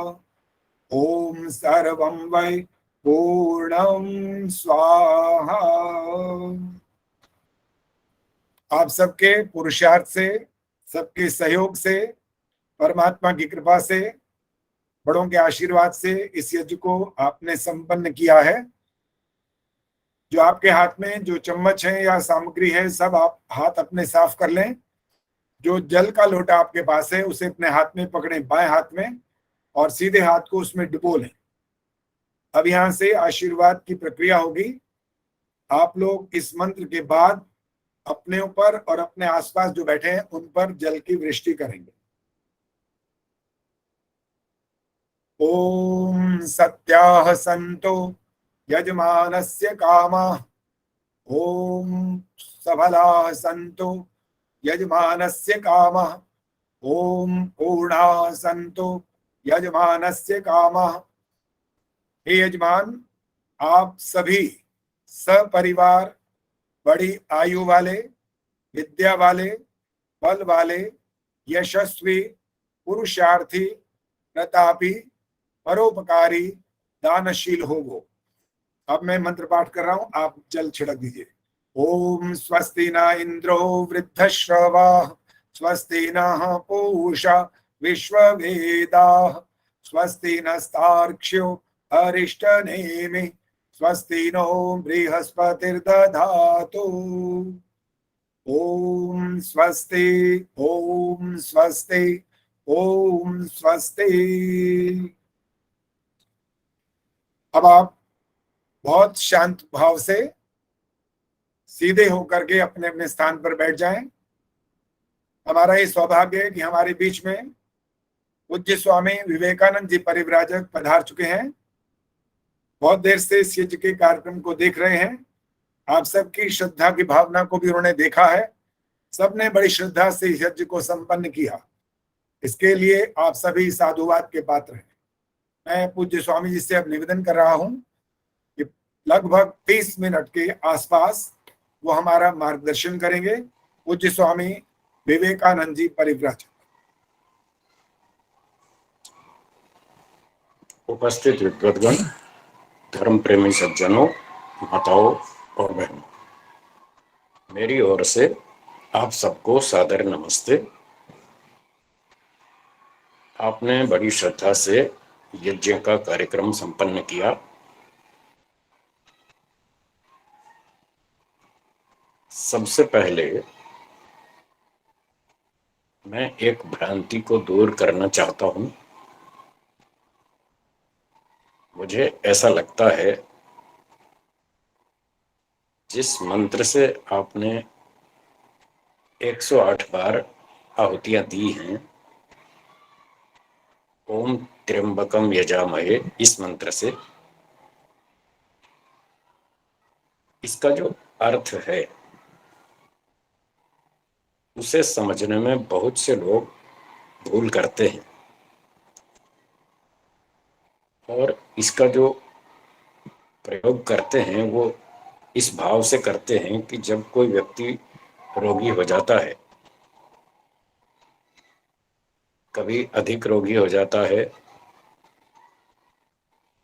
चिकित्सालय में उसको प्रवेश करा देते हैं, कभी आईसीयू में भी चले जाते हैं रोगी, तब उसकी रक्षा के लिए, उसको मृत्यु से दूर करने के लिए, उसकी आयु को बढ़ाने के लिए लोग इस मंत्र का प्रयोग करते हैं और भगवान से प्रार्थना करते हैं कि हे ईश्वर, ये हमारा मित्र, हमारा संबंधी, हमारा रिश्तेदार जो रोगी हो गया है, कृपया इसकी आयु को बढ़ा दीजिए, इसकी मृत्यु को दूर कर दीजिए, ये और लंबी आयु जिए, जल्दी स्वस्थ हो जाए। इस प्रकार की भावना रखते हुए भगवान से ऐसी प्रार्थना करते हैं। मैंने ऐसी प्रार्थना, ऐसी भावना बहुत लोगों की देखी है, इसलिए मैं ये स्पष्टीकरण करना चाहता हूं। अगर आपके मन में भी ऐसी भावना हो, ऐसी प्रार्थना होती हो, आप लोग भी ऐसी स्थिति में इस मंत्र का प्रयोग करते हो, तो ये ठीक नहीं है। यह मंत्र आयु को बढ़ाने वाला मंत्र नहीं है, मृत्यु को दूर करने वाला मंत्र नहीं है, क्योंकि लोग मंत्र का अर्थ ठीक से नहीं समझते, इसलिए वो भ्रांति से ऐसे अवसर पर इस मंत्र से प्रार्थना करते हैं। यदि ऐसी परिस्थिति में कोई प्रार्थना करनी हो, कोई रोगी हो, मृत्यु के निकट हो, उसका स्वास्थ्य ठीक करना हो, उसकी आयु बढ़ानी हो, तो उसके लिए दूसरा मंत्र है, उस मंत्र से प्रार्थना किया करें और चिकित्सा भी कराएं, पूरा पुरुषार्थ भी करें, प्रार्थना भी करें। इस काम के लिए वो दूसरा मंत्र है, जीवेम शरदा शतम यश्च शरदा शतात्। वो जो संध्या में आप मंत्र बोलते हैं, तच्चक्षुर्देवहितम पुरस्तात् शुक्रमुच्चरत् पश्येम शरदा शतम, इस मंत्र से प्रार्थना करनी चाहिए। ये मंत्र कहता है हम 100 वर्ष तक ईश्वर को देखें, ईश्वर की बातें सुनें, ईश्वर के विषय में प्रवचन करें, लोगों को बताएं, हम स्वस्थ रहें, दीनहीन न हो, और 100 वर्ष से अधिक भी इन सब कार्यों को करें, स्वस्थ होकर जिए, रोगी न हो, पराधीन न हो, मोहताज न हो। तो इस मंत्र का प्रयोग इस अवसर पर कर सकते हैं। त्र्यंबकम मंत्र जो है वो इस काम के लिए नहीं है, और लोगों ने भ्रांति से इसका नाम भी महामृत्युंजय रख दिया। ये मृत्यु को जीतने वाला मंत्र है, ऐसा रख दिया नाम, तो इस कारण भी इसकी भ्रांति और अधिक चल पड़ी। इसका नाम जो मृत्युंजय मंत्र है वो इस अभिप्राय से है, इस मंत्र में प्रार्थना है कि हे भगवान, उर्वारुकम इव, जैसे खरबूजा पक जाता है और डाली से अलग हो जाता है, बेल से अलग हो जाता है, ऐसे हम इस संसार में ज्ञान विज्ञान से पक जाएं, वैराग्य से परिपूर्ण हो जाएं और पूरा पक कर खरबूजे की तरह इस संसार से अलग हो जाएं। मृत्यु और मुक्षीय, इसमें तो कहा है मृत्यु से मुझे छुड़ा दो। माँ अमृता, अमृत से मत छुड़ाइएगा, अमृत का मतलब मोक्ष है। इसमें तो ये प्रार्थना है कि मुझे जन्म मरण से छुड़ाकर मोक्ष की प्राप्ति करा दीजिए, बार बार मुझे मरना ना पड़े, बार बार जन्म न लेना पड़े, क्योंकि जब व्यक्ति का जन्म होता है तो ही मरने की बात आती। अब मरना कोई चाहता नहीं, मरने से डर लगता है, दुख होता है, व्यक्ति को लगता है अगर मैं मर गया तो सारे सुख खो जाएंगे, खत्म हो जाएंगे, फिर क्या बचेगा। इसलिए वो मरना नहीं चाहता, सुख प्राप्त करना चाहता है। तो वेदों में बताया है जिसको मरने से बचना हो, इस बार तो नहीं बचेगा क्योंकि इस बार तो जन्म हो चुका है। जब कारण विद्यमान हो चुका है, जन्म हो चुका है, तो फिर मृत्यु तो होगी, इस बार तो होगी। हाँ, ये हो सकता है कि अगला जन्म ना लिया जाए, ये हो सकता है, अगला जन्म ना लें, इसी का नाम मोक्ष है। तो हम इस मंत्र में भगवान से ये प्रार्थना करते हैं, हे भगवान, हम बार बार जन्म ना लें, इस संसार के अंदर रहते हुए तत्व ज्ञान से परिपक्व हो जाएं। हे ईश्वर, आप कैसे हैं वो भी हम ठीक से समझ लें, ये संसार कैसा है वो भी समझ लें, और आत्मा कैसा है वो भी समझ लें। इन 3 तत्वों का वास्तविक ज्ञान प्राप्त कर लें। इसे कहते हैं विवेक ख्याति। योग दर्शन की भाषा में विवेक ख्याति या तत्व ज्ञान। इस तत्व ज्ञान से फिर व्यक्ति को संसार से वैराग्य हो जाता है और उसे संसार में सब जगह दुख ही दुख दिखने लगता है। संसार में सुख कम है और दुख अधिक है। ऋषियों ने यही बात सिखाई, यही समझाई है। दर्शनों शास्त्रों को आप पढ़ेंगे तो महर्षि कपिल जी कहते हैं कुत्रापि कोपि सुखी न। इस संसार में कोई भी व्यक्ति पूरा सुखी नहीं है। हर व्यक्ति की अपनी अलग अलग समस्याएं हैं। जब तक वो जीवित है तब तक समस्याएं रहेंगी। किसी को छोटी समस्या है, किसी को बड़ी है, किसी को एक दुख है, किसी को दूसरा दुख है, किसी को शरीर का रोग है, किसी को मानसिक रोग है, किसी को कोई समस्या है। तो पूरा सुखी कोई भी नहीं है। थोड़ा थोड़ा सुख सबके पास है।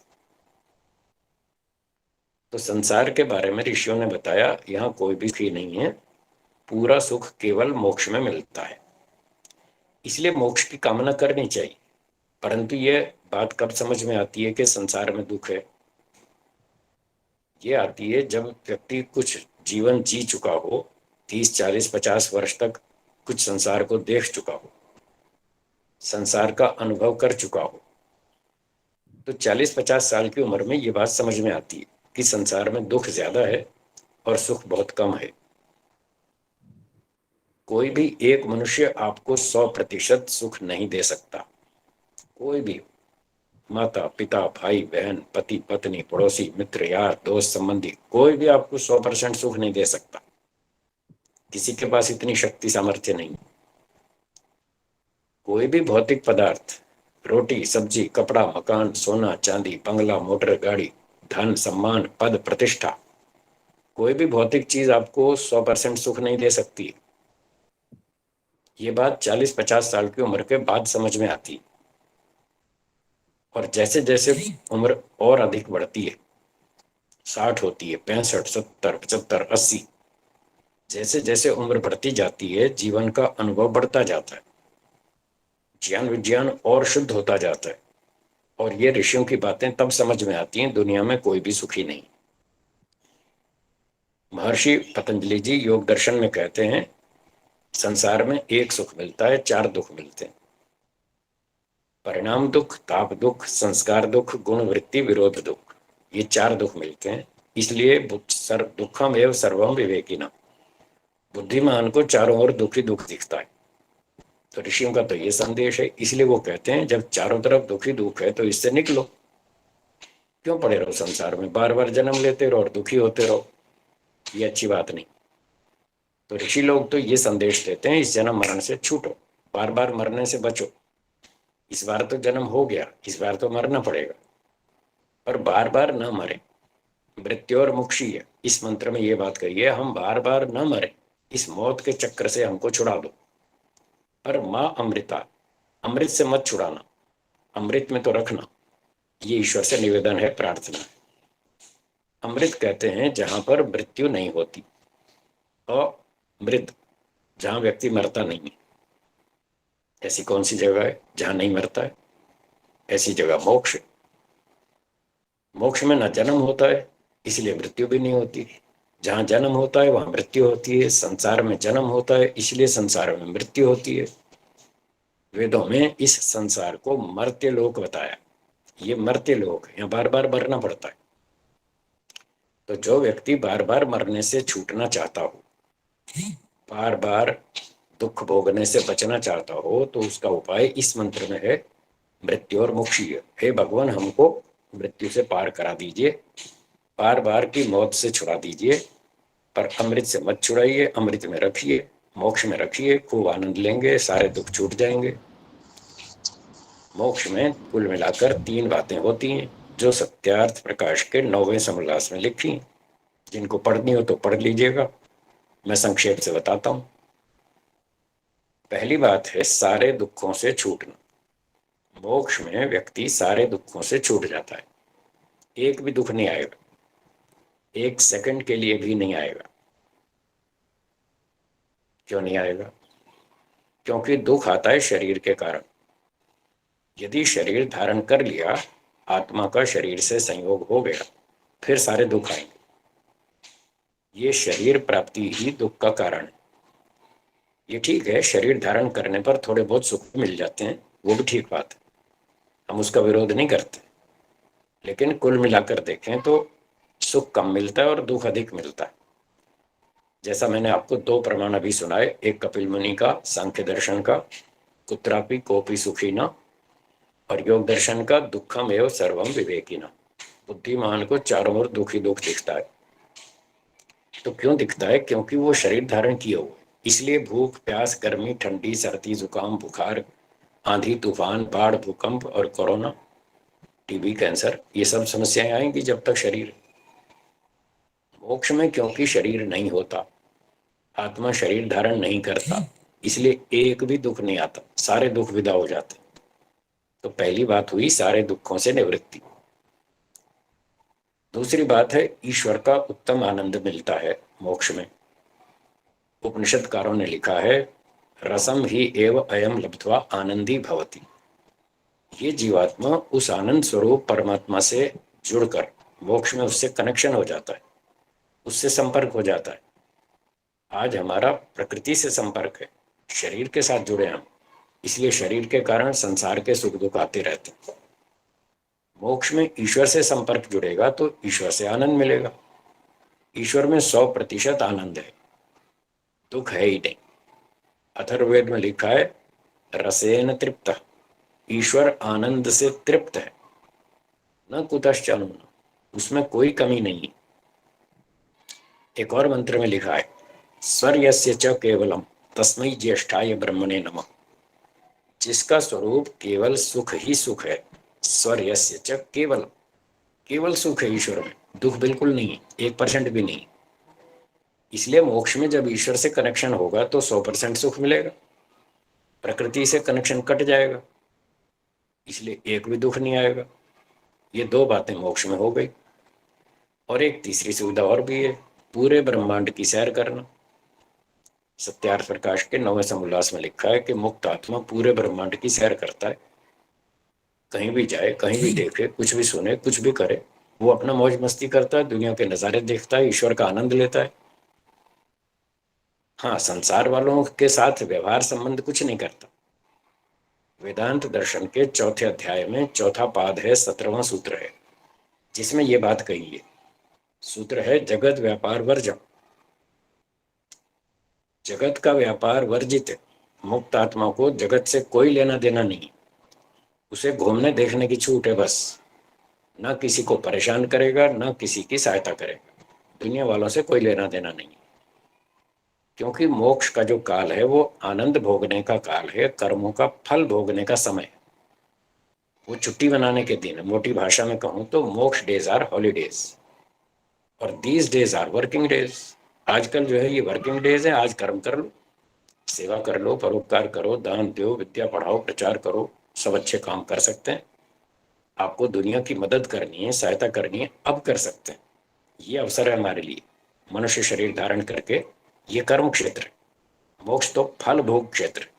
इसलिए मुक्त आत्मा दुनिया वालों से कोई संबंध नहीं रखता, बस वो तमाशा देखता है और अपना मस्त रहता है, ईश्वर का आनंद लेता है। ये 3 बातें मोक्ष में होती हैं। ये सारी सत्यार्थ प्रकाश के 9वें समुल्लास में लिखी है। समय बहुत नहीं है, मैं बात को यहीं विराम देता हूं और आपको शंका समाधान के लिए निवेदन करता हूं। जिसको शंका पूछनी हो वो क्रम से अपना हाथ उठा करके शंका पूछे, मैं उत्तर देने का प्रयास करूंगा। इसकी व्यवस्था आचार्य विजय भूषण जी करते रहेंगे। वो जिसको बताएंगे पूछने के लिए वो व्यक्ति पूछेगा, मैं उत्तर देता रहूंगा। जी,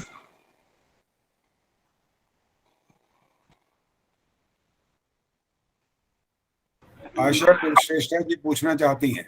आइए जी, आइए आप बोलिए। रेणु भाई जी आप बाद में पूछना, पहले आशा कुलश्रेष्ठा जी पूछ रही है। जी बोलिए।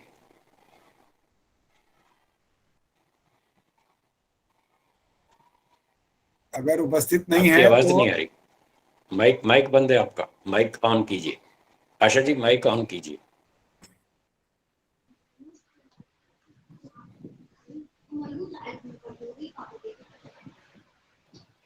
आपकी आवाज कम आ रही है, थोड़ा माइक पास में रखें। जिनको प्रश्न पूछना है बोलिए। आशा कुल श्रेष्ठा जी आप पूछिए प्रश्न अपना।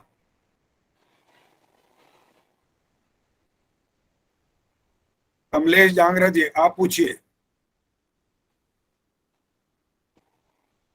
अपना माइक ऑन कर लें फिर प्रश्न पूछें तो आपकी आवाज सुनाई देगी हमें। कमलेश जांगरा जी आप माइक ऑन करिए और पूछिए स्वामी जी से।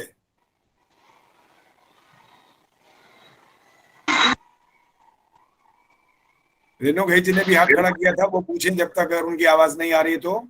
रेणु भाई आप आइए। हाँ जी, नमस्ते आचार्य जी। नमस्ते। आचार्य जी, मेरा छोटा सा प्रश्न है कि अभी आपने कहा कि जो मुक्त आत्माएं होती है वो आनंद में रहती हैं, मतलब लेकिन वो देख सकती हैं हमें कि जो सुख दुख हम लोग भोग रहे हैं? हाँ, वो हमको देख सकती हैं, हमारी बातें सुन सकती हैं जी। तो आचार्य जी, जब दुख कोई बहुत दुख में होते हैं, जैसे हमारा राष्ट्र आजकल दुखी है, तो क्या वो सहायता नहीं कर सकते कोई? ईश्वर ने मना कर रखा है, ये काम मनुष्यों का है, वो करेंगे या ईश्वर करेगा। मुक्त आत्माओं को ये छूट नहीं है कि आप किसी की सहायता करें। जैसे लोग छुट्टी मनाने जाते हैं तो वो ऑफिस का काम नहीं करेंगे उन दिनों, ऑफिस में फिर दूसरे लोग काम करेंगे। तो छुट्टी का दिन है, इसलिए मुक्त आत्माएं संसार वालों की कोई मदद नहीं कर सकती। ईश्वर ने मना कर रखा है कि तुम ये काम नहीं करोगे, ये काम या तो मैं करूंगा, मतलब ईश्वर करेगा, या जनता स्वयं करेगी जी। एक और प्रश्न आचार्य जी, मैंने कहीं पढ़ा था कि जो नई माएँ हैं, नवविवाहित जोड़े हैं, उनको मुक्त आत्माओं का आवाहन करना चाहिए कि वो हमारे गर्भ से फिर से जन्म लें ताकि हमारे देश का उद्धार हो सके। क्या ये सही है? गलत। मुक्त आत्माएं आपके आह्वान से नहीं आएंगी, आपके कंट्रोल में नहीं है वो ईश्वर के कंट्रोल में है। ईश्वर तब तक उनको दूसरा जन्म नहीं देगा जब तक उनका मोक्ष का समय पूरा ना हो जाए। वो तपस्या करके मोक्ष में आनंद लेने गए, आप उनकी टांग खींच के वापस संसार में घसीट लोगे, ऐसा आपका अधिकार नहीं है। और ना वो आएंगे, वो पूरा समय करके ही आएंगे जी। धन्यवाद। अच्छी आत्माओं को बुला सकते हैं, अच्छी आत्माओं को बुला सकते हैं, भगवान से प्रार्थना करें, हे ईश्वर हमको अच्छी आत्मा भेज। मोक्ष आत्मा नहीं आएगी, अच्छी आत्माएं आ सकती हैं यदि आपका कर्म वैसा हो, पुरुषार्थ वैसा हो, और फिर प्रार्थना करें तो ईश्वर अच्छी आत्माएं भेज देगा, मुक्त आत्माएं नहीं भेजेगा। आचार्य जी एक प्रश्न। धन्यवाद। बोलिए माता जी, बोलिए। सुषमा गुलाटी जी बोलिए। हाँ जी, जब हम कहते हैं कि जब जीव आत्मा अपने जीव को छोड़ के चली जाती है मृत्यु पर, तो उसके पश्चात कितनी देर में उसका पुनर्जन्म होता है? आई मीन उसको दूसरा शरीर मिलता है? माता जी ऐसा है, इसकी व्यवस्था थोड़ी सी पेचीदा है, वो जरा सुन लीजिए। शास्त्रों में जो लिखा है उसके अनुसार आत्मा जब शरीर छोड़ता है तो छोड़ते ही बेहोश हो जाता है। अब वो ईश्वर के कंट्रोल में आ गया। ईश्वर उसका निर्णय करता है कर्मफल के हिसाब से कि इसको दूसरा जन्म कहाँ देना है जी। मान लीजिए अमृतसर में किसी एक बूढ़े व्यक्ति की मृत्यु हो गई, 90 साल की उम्र थी, स्वाभाविक रूप से मृत्यु हो गई। ईश्वर ने उसके कर्मों का हिसाब देखा और ये निर्णय किया कि इसको अगला जन्म चेन्नई में देना है, एक कपड़े के व्यापारी के घर पर। वो कपड़े का व्यापारी 32 साल की उम्र का युवक है, वो संतान उत्पत्ति की तैयारी कर रहा है। उस कपड़े के व्यापारी पुरुष और उसकी पत्नी दोनों के कर्म इस व्यक्ति के कर्मों से मैच करते हैं। जब तीनों के कर्म मैच करते हैं तब न्याय दर्शन में लिखा है, तब उस संतान को उस परिवार में ईश्वर जन्म देता है। तो मान लेते हैं कि 90 साल का व्यक्ति की मृत्यु हुई अमृतसर में, अगला जन्म उसको चेन्नई में देना है, तो ईश्वर अमृतसर से उस आत्मा को उठाकर चेन्नई ले जाएगा। अब ईश्वर को तो 1 सेकंड लगता है, इतनी देर में पहुंचा देगा। और हिसाब उसका तैयार ही रहता है कि इसके कैसे कर्म है और अगला कर्म मैच किस व्यक्ति से हो रहा है।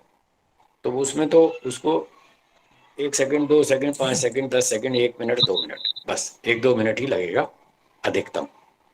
फिर ईश्वर उसको उठा के चेन्नई में उस पुरुष के, जो व्यापारी है पुरुष, उसके शरीर में डाल देगा। उस आत्मा को डाल दिया, वो कहीं से भी डाल सकता है, शरीर में करोड़ों छिद्र हैं, कहीं से भी डाल देगा। अब वो पिता के शरीर में आत्मा पहुंच गया। अब जब वो पति पत्नी, कपड़े का व्यापारी और उसकी पत्नी, अब 2 दिन में 4 दिन में जब भी वो संयोग करेंगे, गर्भाधान करेंगे, तो उस समय ईश्वर गर्भाधान के समय उस आत्मा को पिता के शरीर से माता के शरीर में बिठा देगा और उसका नया शरीर बनना शुरू हो जाएगा। ये पुनर्जन्म की प्रक्रिया है। तो इसमें पहुंचाने तो 1 आध मिनट ही लगेगा। अब वो उनकी स्वतंत्रता है, वो 2 दिन में संयोग करें या 1 सप्ताह में करें, जब भी करें, तब तक वो आत्मा पिता के शरीर में चुपचाप बेहोश बैठा रहेगा। ये सत्यार्थ प्रकाश के 9वें समुल्लास में ये सारी प्रक्रिया लिखी है कि पहले पिता के शरीर में ईश्वर आत्मा को डालता है, फिर गर्भाधान के समय वहां से माता के शरीर में बिठाता है आत्मा को।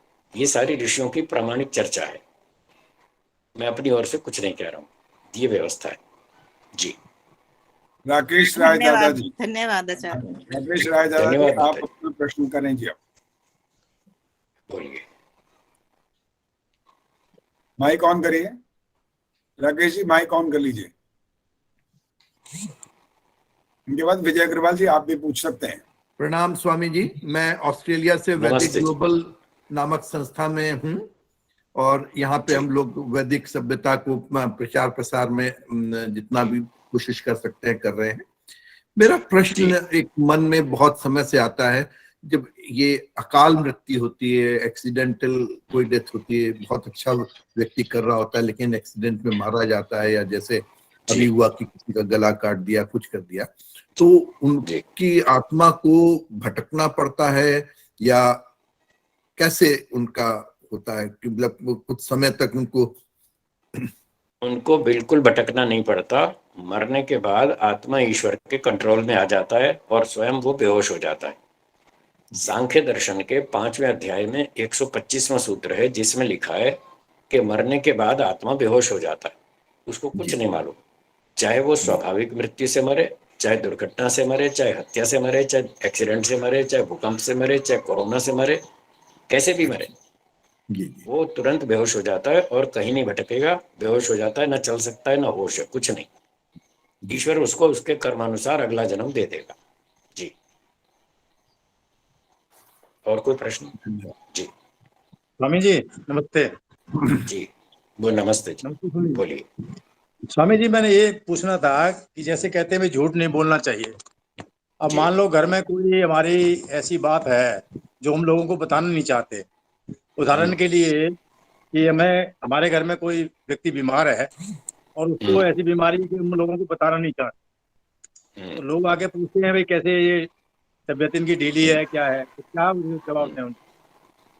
यदि हम तो उनको झूठ ना बोले, कहीं भाई चिकित्सा चल रही है, डॉक्टर साहब लगे हुए हैं, देखते हैं, उन्होंने कहा भाई कुछ थोड़ा सीरियस है, देखते हैं क्या होगा, डॉक्टर साहब जैसा बताएंगे चल रहे हैं, आगे रिपोर्ट आएगी, पता चलेगा। झूठ ना बोले, बात को थोड़ा इधर उधर घुमा सकते हैं, बस ज्यादा झूठ का चक्कर ना चलाएं।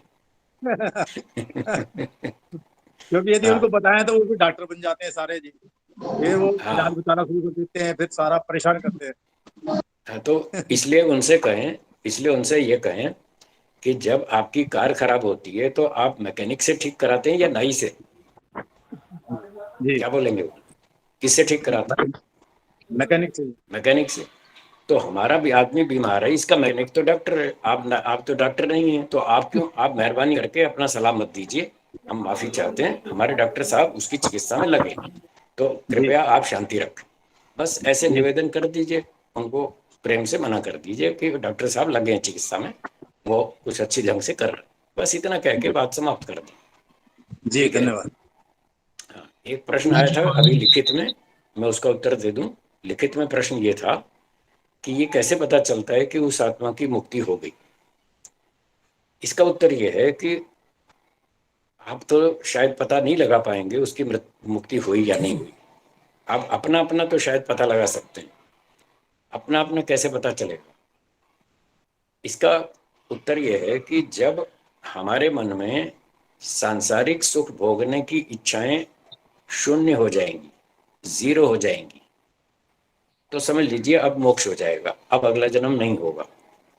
तो अपना परीक्षण निरीक्षण आप स्वयं कर सकते हैं कि हमारे मन में सांसारिक सुख भोगने की, धन की, सम्मान की, खाने पीने की, बेटे की, पोते की, पद प्रतिष्ठा की इच्छाएं घट रही हैं या बढ़ रही हैं या खत्म हो रही हैं, क्या हो रहा है, वो आप अपना परीक्षण स्वयं कर लेंगे।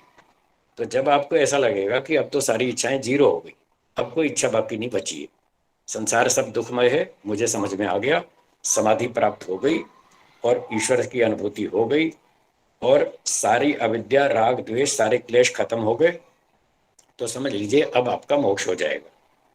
दूसरे के बारे में पता लगाना तो बहुत कठिन है, उसके लिए भी थोड़ा सा निवेदन ये कर देता हूं।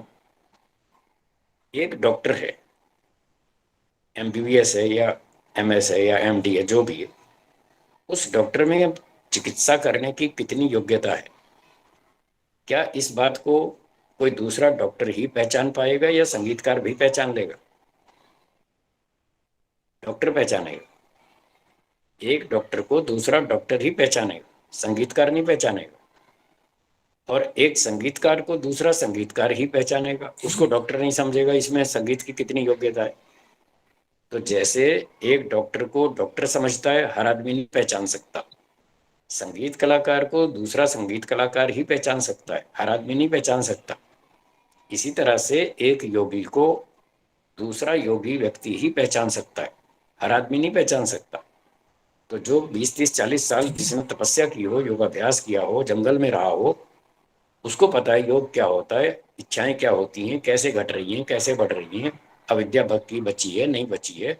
वो उसका थोड़ा बहुत परीक्षण करे तो पता लगा लेगा कि हाँ अब इसकी मुक्ति होने वाली है या नहीं होने वाली, वो आइडिया लगा लेगा। हर एक के बस का नहीं है। जी, अगला कोई प्रश्न हो तो बताइए। हाँ, विजय अग्रवाल जी, आप अपना प्रश्न करेंगे।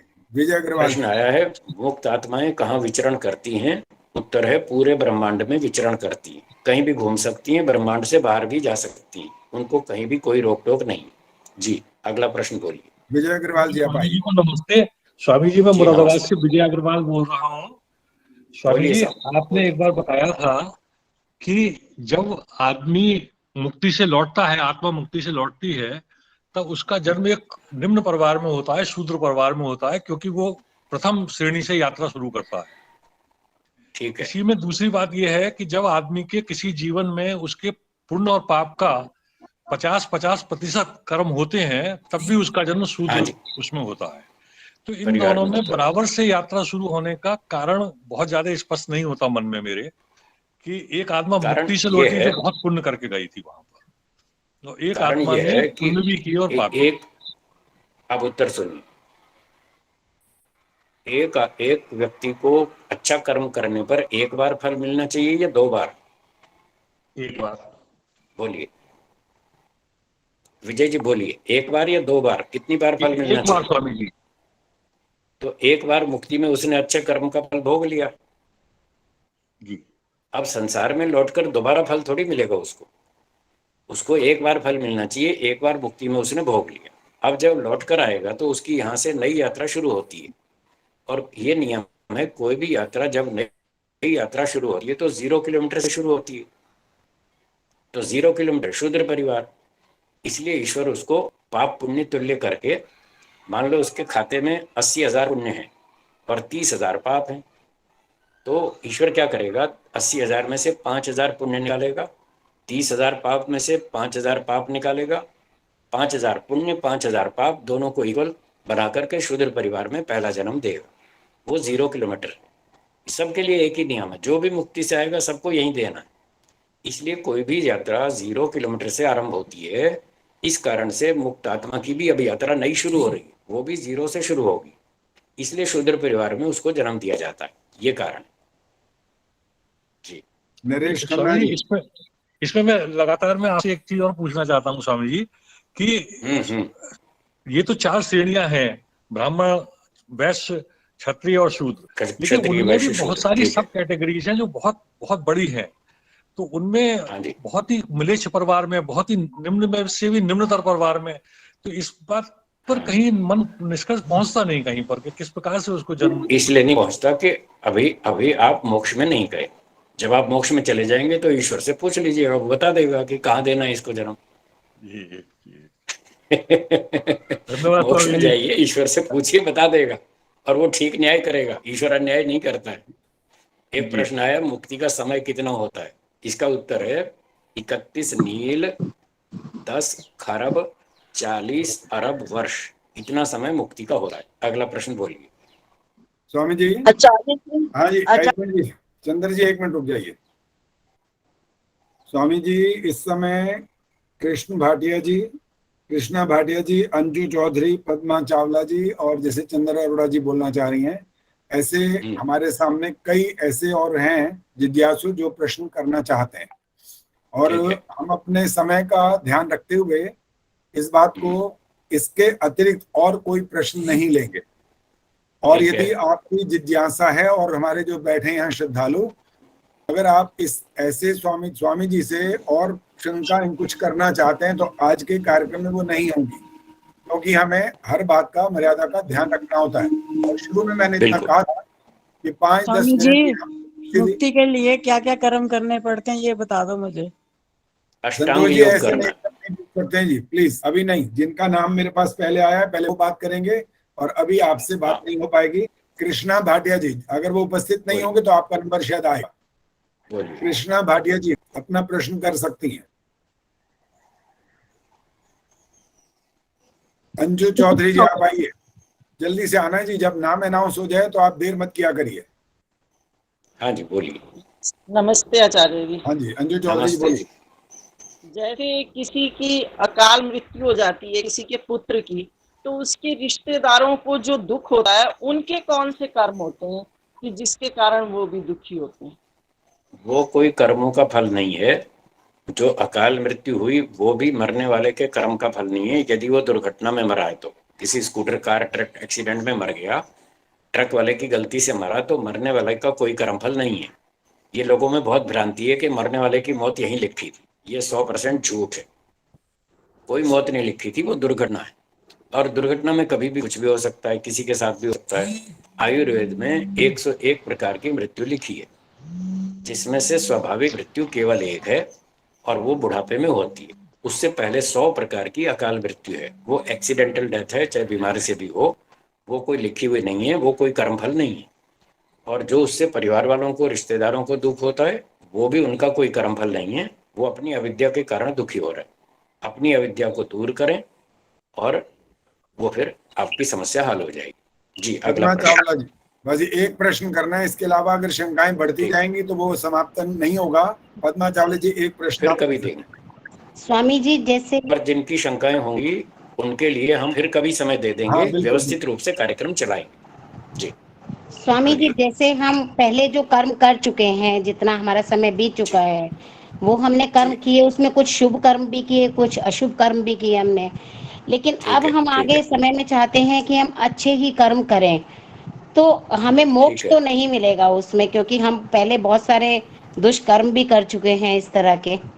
तो हम उसको कैसे अपने आप को और ज्यादा इम्प्रूव कर सकते हैं? उपाय तो यही है। महर्षि पतंजलि जी ने अष्टांग योग लिखा है। उस अष्टांग योग का अभ्यास करेंगे, धीरे धीरे सीखेंगे। एक जन्म में मोक्ष नहीं होता। पीछे जो हो गया सो हो गया, उसको तो भूल जाए। अब आगे के लिए सावधानी रखें कि अब हम आगे सारे काम ठीक ठाक करेंगे, कोई गलती नहीं करेंगे। और अष्टांग योग में 3 बातें बताई हैं। अपने वेदों को पढ़कर अपने ज्ञान को शुद्ध करना, एक काम। फिर दूसरा, ईश्वर की उपासना, भक्ति, समाधि लगाना। और तीसरा काम, समाज सेवा, परोपकार, निष्काम कर्म करना। जब ये तीनों काम ऊंचे स्तर पर हो जाएंगे तो हमारी जो अविद्या है, सबसे बड़ा शत्रु है, वो है अविद्या। इस अविद्या का नाश हो जाएगा। जब अविद्या का नाश हो जाएगा तब मोक्ष होगा। तब तक हमारे अच्छे कर्म जुड़ते रहेंगे, खाते में जमा होते रहेंगे, और एक स्तर आ जाएगा, कर्म भी ढेर बन जाएंगे और अविद्या भी हट जाएगी, खत्म हो जाएगी, फिर मोक्ष होगा। इसलिए चिंता की कोई बात नहीं है। जो हो गया सो हो गया, आगे के लिए सावधान रहें। जी मुक्ति पाने के लिए कौन से कर्म करने चाहिए? हाँ जी, देखो ऐसे बिना पूछे नहीं बोले प्लीज। ऐसे मत बोलिए। जो नियम है, व्यवस्था, उसका पालन करेंगे। कृष्णा भाटिया जी यदि उपस्थित हैं तो अपना प्रश्न कर सकती हैं। और जैसे स्वामी जी ने भी कहा कि यदि आपकी शंकाएं हैं तो हम एक बार फिर किसी दिन और स्वामी जी को बुलाएंगे। हमारा मंत्रोदय कार्यक्रम तो एक सप्ताह में 2 बार हो रहा है, तो ऐसी कोई विशेष समस्या वाली बात नहीं है कि आपके प्रश्नों का समाधान नहीं हो सकता है। लेकिन आज हम अपना कार्यक्रम का समय का जो हमने निश्चय किया उससे बढ़ते जा रहे हैं, इसलिए और अधिक नहीं बढ़ेंगे। सिर्फ कृष्णा भाटिया जी अभी इस समय यदि हैं तो वो प्रश्न कर सकती हैं, अन्यथा मैं उपसंहार के रूप में बात कहूंगा और समापन होगा। जी कृष्णा भाटिया जी उपस्थित नहीं है, वैसे नाम और भी आ चुके हैं लेकिन आज हम उनको अवसर नहीं दे पाएंगे। सुधा मित्तल जी ने भी कहा है और विजय खुल्लर वधावन जी ने, उन्होंने भी कहा है हम आपका जो शंका समाधान का कार्यक्रम है फिर किसी दिन आपको अवसर देंगे। आज के कार्यक्रम में उपस्थित हमारे पूज्य स्वामी विवेकानंद परिव्राजक जी, उपस्थित पूजा की योग्य मातृशक्ति, भद्र पुरुषों और प्यारे बच्चों, जो लोग आप उपस्थित हुए हैं, आप सभी ने बहुत ही एक अच्छा कार्य किया, उत्तम कर्म किया। यज्ञों वही श्रेष्ठतम कर्म आपने सुना है। आपने यज्ञ के अंदर बहुत सारी जड़ी बूटियों की, शुद्ध घृत की, समिधाओं की, मिष्टान्न की बहुत सारी आहुतियां डाली हैं। जब आप अभी स्वामी जी से सुन रहे थे कि आप पूर्ण रूप से ऐसा सुख चाहते हैं जिसमें दुख शामिल ना हो, और उसका आधार उन्होंने बताया वो केवल मात्र मोक्ष में हो सकता है, इसके अतिरिक्त और कोई रास्ता नहीं है। हम एक मंत्र, वेद का मंत्र बोलते ही रहते हैं, तमेव विदित्वा अति मृत्युमेति नान्यः पंथा विद्यते आयनाय। इसके अतिरिक्त और कोई रास्ता नहीं है। आज हमारे देश के अंदर क्या, विदेशों में भी बहुत बार स्वामी जी भी गए हैं, मैं भी गया हूँ, डॉक्टर सुषमा जी भी गई हैं, लोग जाते रहे, हम जाते रहते हैं, प्रचार करते हैं। बहुत अंधविश्वास फैला हुआ है अभी भी, बहुत पाखंड है, बहुत सारी ऐसी बातें चलती जा रही हैं जिसको रोकने की और शुद्ध ज्ञान को प्रदान करने की आवश्यकता है। तो मैं समय की सीमा का अतिक्रमण न करते हुए डॉक्टर सुषमा आर्य से अब निवेदन कर रहा हूँ, वो हमारे मंत्रोदय की संरक्षिका हैं और उनके सानिध्य में आज का एक कार्यक्रम हो रहा है। तो उनसे निवेदन करूंगा कि जितना 2-3 मिनट को जानना चाहें तो अपना संदेश दें और उसके पश्चात शांति के साथ हम कार्यक्रम को विराम देने जा रहे हैं। डॉक्टर सुषमा। नमस्ते सबको। बहुत सुंदर दृश्य, तत्व ज्ञान, विवेक ख्याति, संसार से मुक्ति, वैराग्य, इतनी सुंदर चर्चा की अब लगता नहीं, जैसे बिल्कुल भूख लगता है कि है ही नहीं अगला सुनने की, इसी पे मंथन करने की, मनन करने को मन कर रहा है। लेकिन मैं क्योंकि स्थापित करना है अपने यज्ञ की श्रद्धा को सबके मन में, तो ऋग्वेद का पहला मंत्र पढ़ना चाहूंगी। उसमें बताया, अभी पद्मा जी ने पूछा ना क्या करना चाहिए, तो ऋग्वेद में पहले मंत्र में इसमें बताया है। और अभी हमने 7 प्रतिज्ञाएं की थी, वो भी सुपथ का रास्ता है। और 8वीं प्रतिज्ञा एक और मैं बताना चाहूंगी, हमने जो ये यज्ञ का पत्रक छापा था उसमें सबसे ऊपर डाला था, उसको भी मैं दोहराना चाहूंगी। बस ये 3, अन्यथा मैं कविता भी कहना चाह रही थी लेकिन समय का अतिक्रमण नहीं करना है। ऋग्वेद का मंत्र, पहला मंत्र आप सब जानते हैं, अंगिरा ऋषि ने लिखा है, ओम अग्निमीले पुरोहितम यज्ञसे देव मृत्विजम होतारम रत्न धातमम। रत्न दे दो, कहते मेरा सारा घर उठा के ले जा, तूने मेरे बच्चे की रक्षा करी है। यहाँ पर कितनी सुंदर बात कह दी, ऐसे व्यक्ति को रत्न दे दो, भर दो रत्नों से। किसको भर दो रत्नों से? अग्नि मीले, जिसने अग्नि को स्थापित करके होतारम मंत्रों का उच्चारण किया है, और क्या किया है, यज्ञ को स्थापित किया है, ऋत्विज बनकर करे, ये समय समय पर ऋतुओं के अनुसार उसमें जड़ी बूटियां डाली हैं। ऐसे व्यक्ति को रत्न उठा के दे दो, रत्नों की खान बना दो। को कितना देखिए, कितना उसे देने की चर्चा की गई है। तो यज्ञ का महात्म्य तो हमें ऋग्वेद के पहले मंत्र से ही पता चल गया। और ऋग्वेद, अब मैं सामवेद के मंत्र को भी कहना चाहूंगी, उसका एक बहुत सुंदर छोटा सा मंत्रांश कहना चाहूंगा, शिशु न यज्ञ पूरी भूष्यते। अब देखिए यजुर्वेद में क्या है, यज्ञ भुवनस्य नाभि। तो हमें यज्ञ के माध्यम से, फिर यज्ञ के आपको सबको पता है कितने सारे अर्थ है, फिर पंचमहायज्ञ है, फिर वो 10 पौर्णमासी यज्ञ है, अनेकों प्रकार के यज्ञ हैं। तो जीवन को हम अपने यज्ञमय बनाएंगे तो हम सचमुच इस जन्म में तो नहीं, जैसे स्वामी जी ने बहुत सुंदर बात कही, तो वो हम इस पुरुषार्थ करते करते 10वीं बार 11वीं बार अपने उस परीक्षा में सफल हो ही पाएंगे। तो आज का जो कार्यक्रम है बहुत अच्छा रहा। बहुत आभार विवेकानंद जी का, स्वामी विवेकानंद जी का। मैं कहूँ कि यज्ञ की स्वाहा का भावना इनमें बसी है और यज्ञ की आत्मा इदं नमः इनमें बसा है। और सबसे बड़ी बात है, यज्ञ की जो सुरभि है, जो सुगंध है, इनके जीवन के से, इनके कार्यों से महक रही है। तो इस प्रकार हम सब प्रतिज्ञा करते हैं कि हम यज्ञमय जीवन बनाएं, और वो तब बन पाएगा जब घर में हवन कुंड स्थापित होगा और जड़ी बूटियों से जलाते जलाते स्वयं हमारी आत्मा में प्रकाश प्रज्वलित हो जाएगा। और अंतिम बात मैं कहना चाहूंगी, हमने लिखा था कि अपने अपने आसपास के गुरुकुलों में, नाथालयों में, आर्य समाजों में अवश्य जाएं और वहां पर आवश्यकता को देखते हुए स्वयं अपने हाथों से जाकर दान करें, अपने बच्चों को भी ले जाएं, ताकि जो जीवन है वो व्यक्तिगत ना रहकर वो सामाजिक भी हो जाए, सर्वहितकारी भी हो जाए और महर्षि दयानंद के सपनों को हम पूरा कर पाए। तो आज हमारा प्रतिज्ञा महायज्ञ समाप्त हुआ। समाप्त नहीं कहूंगी, मैं तो कहूंगी आरंभ हुआ कि हम अपनी प्रतिज्ञाओं को दोहराते रहें और उसे क्रियान्वित करते रहें। बहुत बहुत आभार आचार्य विजयभूषण जी का और स्वामी विवेकानंद जी का। जब भी हम इन्हें याद करते हैं, अपना अमूल्य समय देकर हमें कृतार्थ करते हैं। इनका जीवन एक बहुत बड़ा हमारे लिए प्रेरणा है। बहुत बहुत आभार। आज मैं कविता नहीं कहूंगी। बहुत बहुत धन्यवाद। डॉक्टर सुषमा आर्य का बहुत बहुत धन्यवाद। एक हमारी बहन रह गई हैं जिनका नाम मैंने इस कार्यक्रम में लिखा हुआ था, उनको लगभग 1-1.5 मिनट के अंदर अपनी बात कहनी है। वह हैं श्रीमती कुसुम शर्मा। इन्होंने कुछ कविता की पंक्तियां लिखी हैं, वो चाहती थी कि इस कार्यक्रम में वो अवश्य सुनाएं, तो उनसे आग्रह है कि वो आए और अपनी बात कहें। श्रीमती कुसुम शर्मा। आचार्य श्री स्वामी जी को और डॉक्टर सुषमा जी को मेरी सादर नमस्ते। आज आचार्य जी का जो मंत्रोदय ग्रुप था, आज उसको 1 वर्ष बीत गया है और आज हमने इस उपलक्ष्य में एक प्रतिज्ञा महायज्ञ किया। इसी महायज्ञ के उपलक्ष्य में मैं कुछ पंक्तियां आपको सुनाना चाहती हूँ। रही रही उमर मंत्रोदय ग्रुप अपना, नए मंत्रों की ज्योति जले नित, नए मंत्रों की ज्योति जले नित, छात्राओं की सरिता बहे नित, पावन सदा रही जल इसका, पूरा होवे सबका सपना, रही रही अमर मंत्रोदय ग्रुप अपना।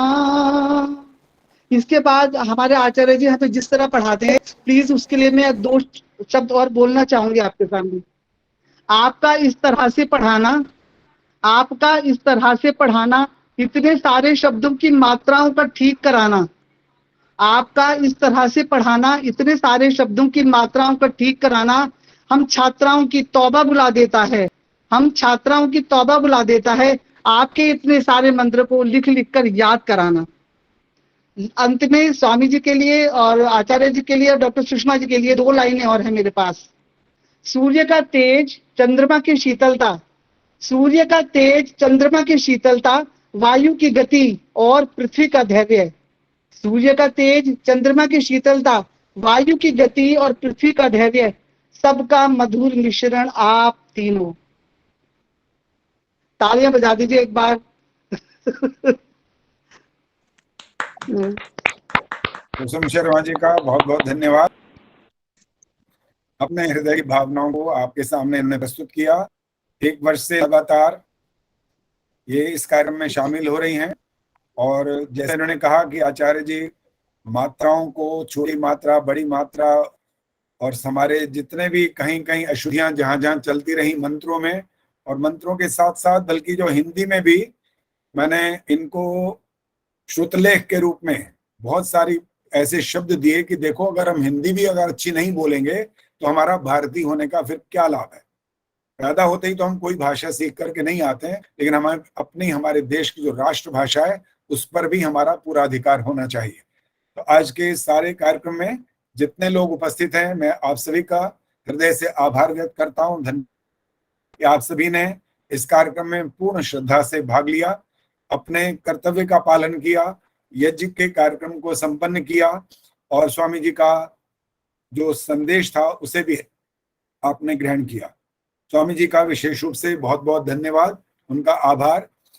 तो आइए अब हम शांति पाठ के साथ आज के इस कार्यक्रम को विराम देंगे और जो हमारा कार्यक्रम चलता है बुधवार और शुक्रवार प्रति सप्ताह सायंकाल 3 से 4:30 बजे तक, वो कार्यक्रम उसी प्रकार से आगे चलता रहेगा।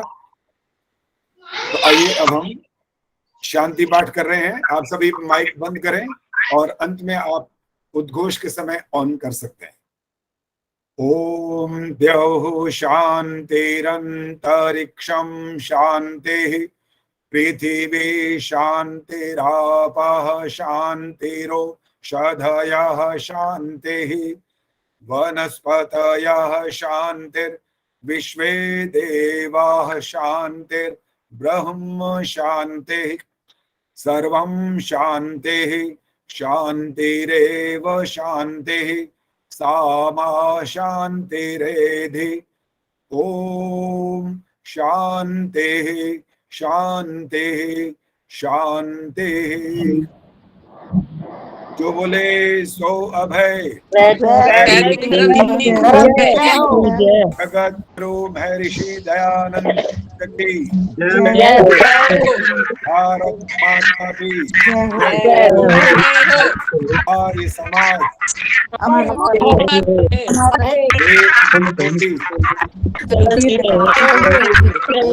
झंडा वैदिक ध्वनि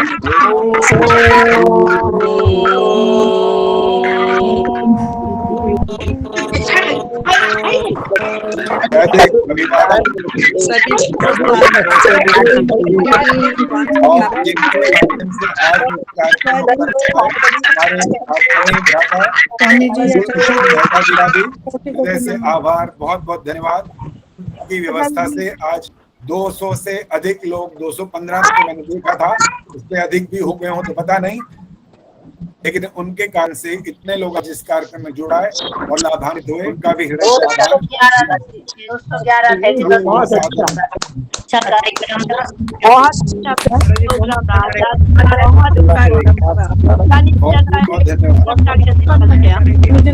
आनंद आया। नमस्ते, बहुत अच्छा, बहुत बहुत धन्यवाद। नमस्ते आचार्य जी।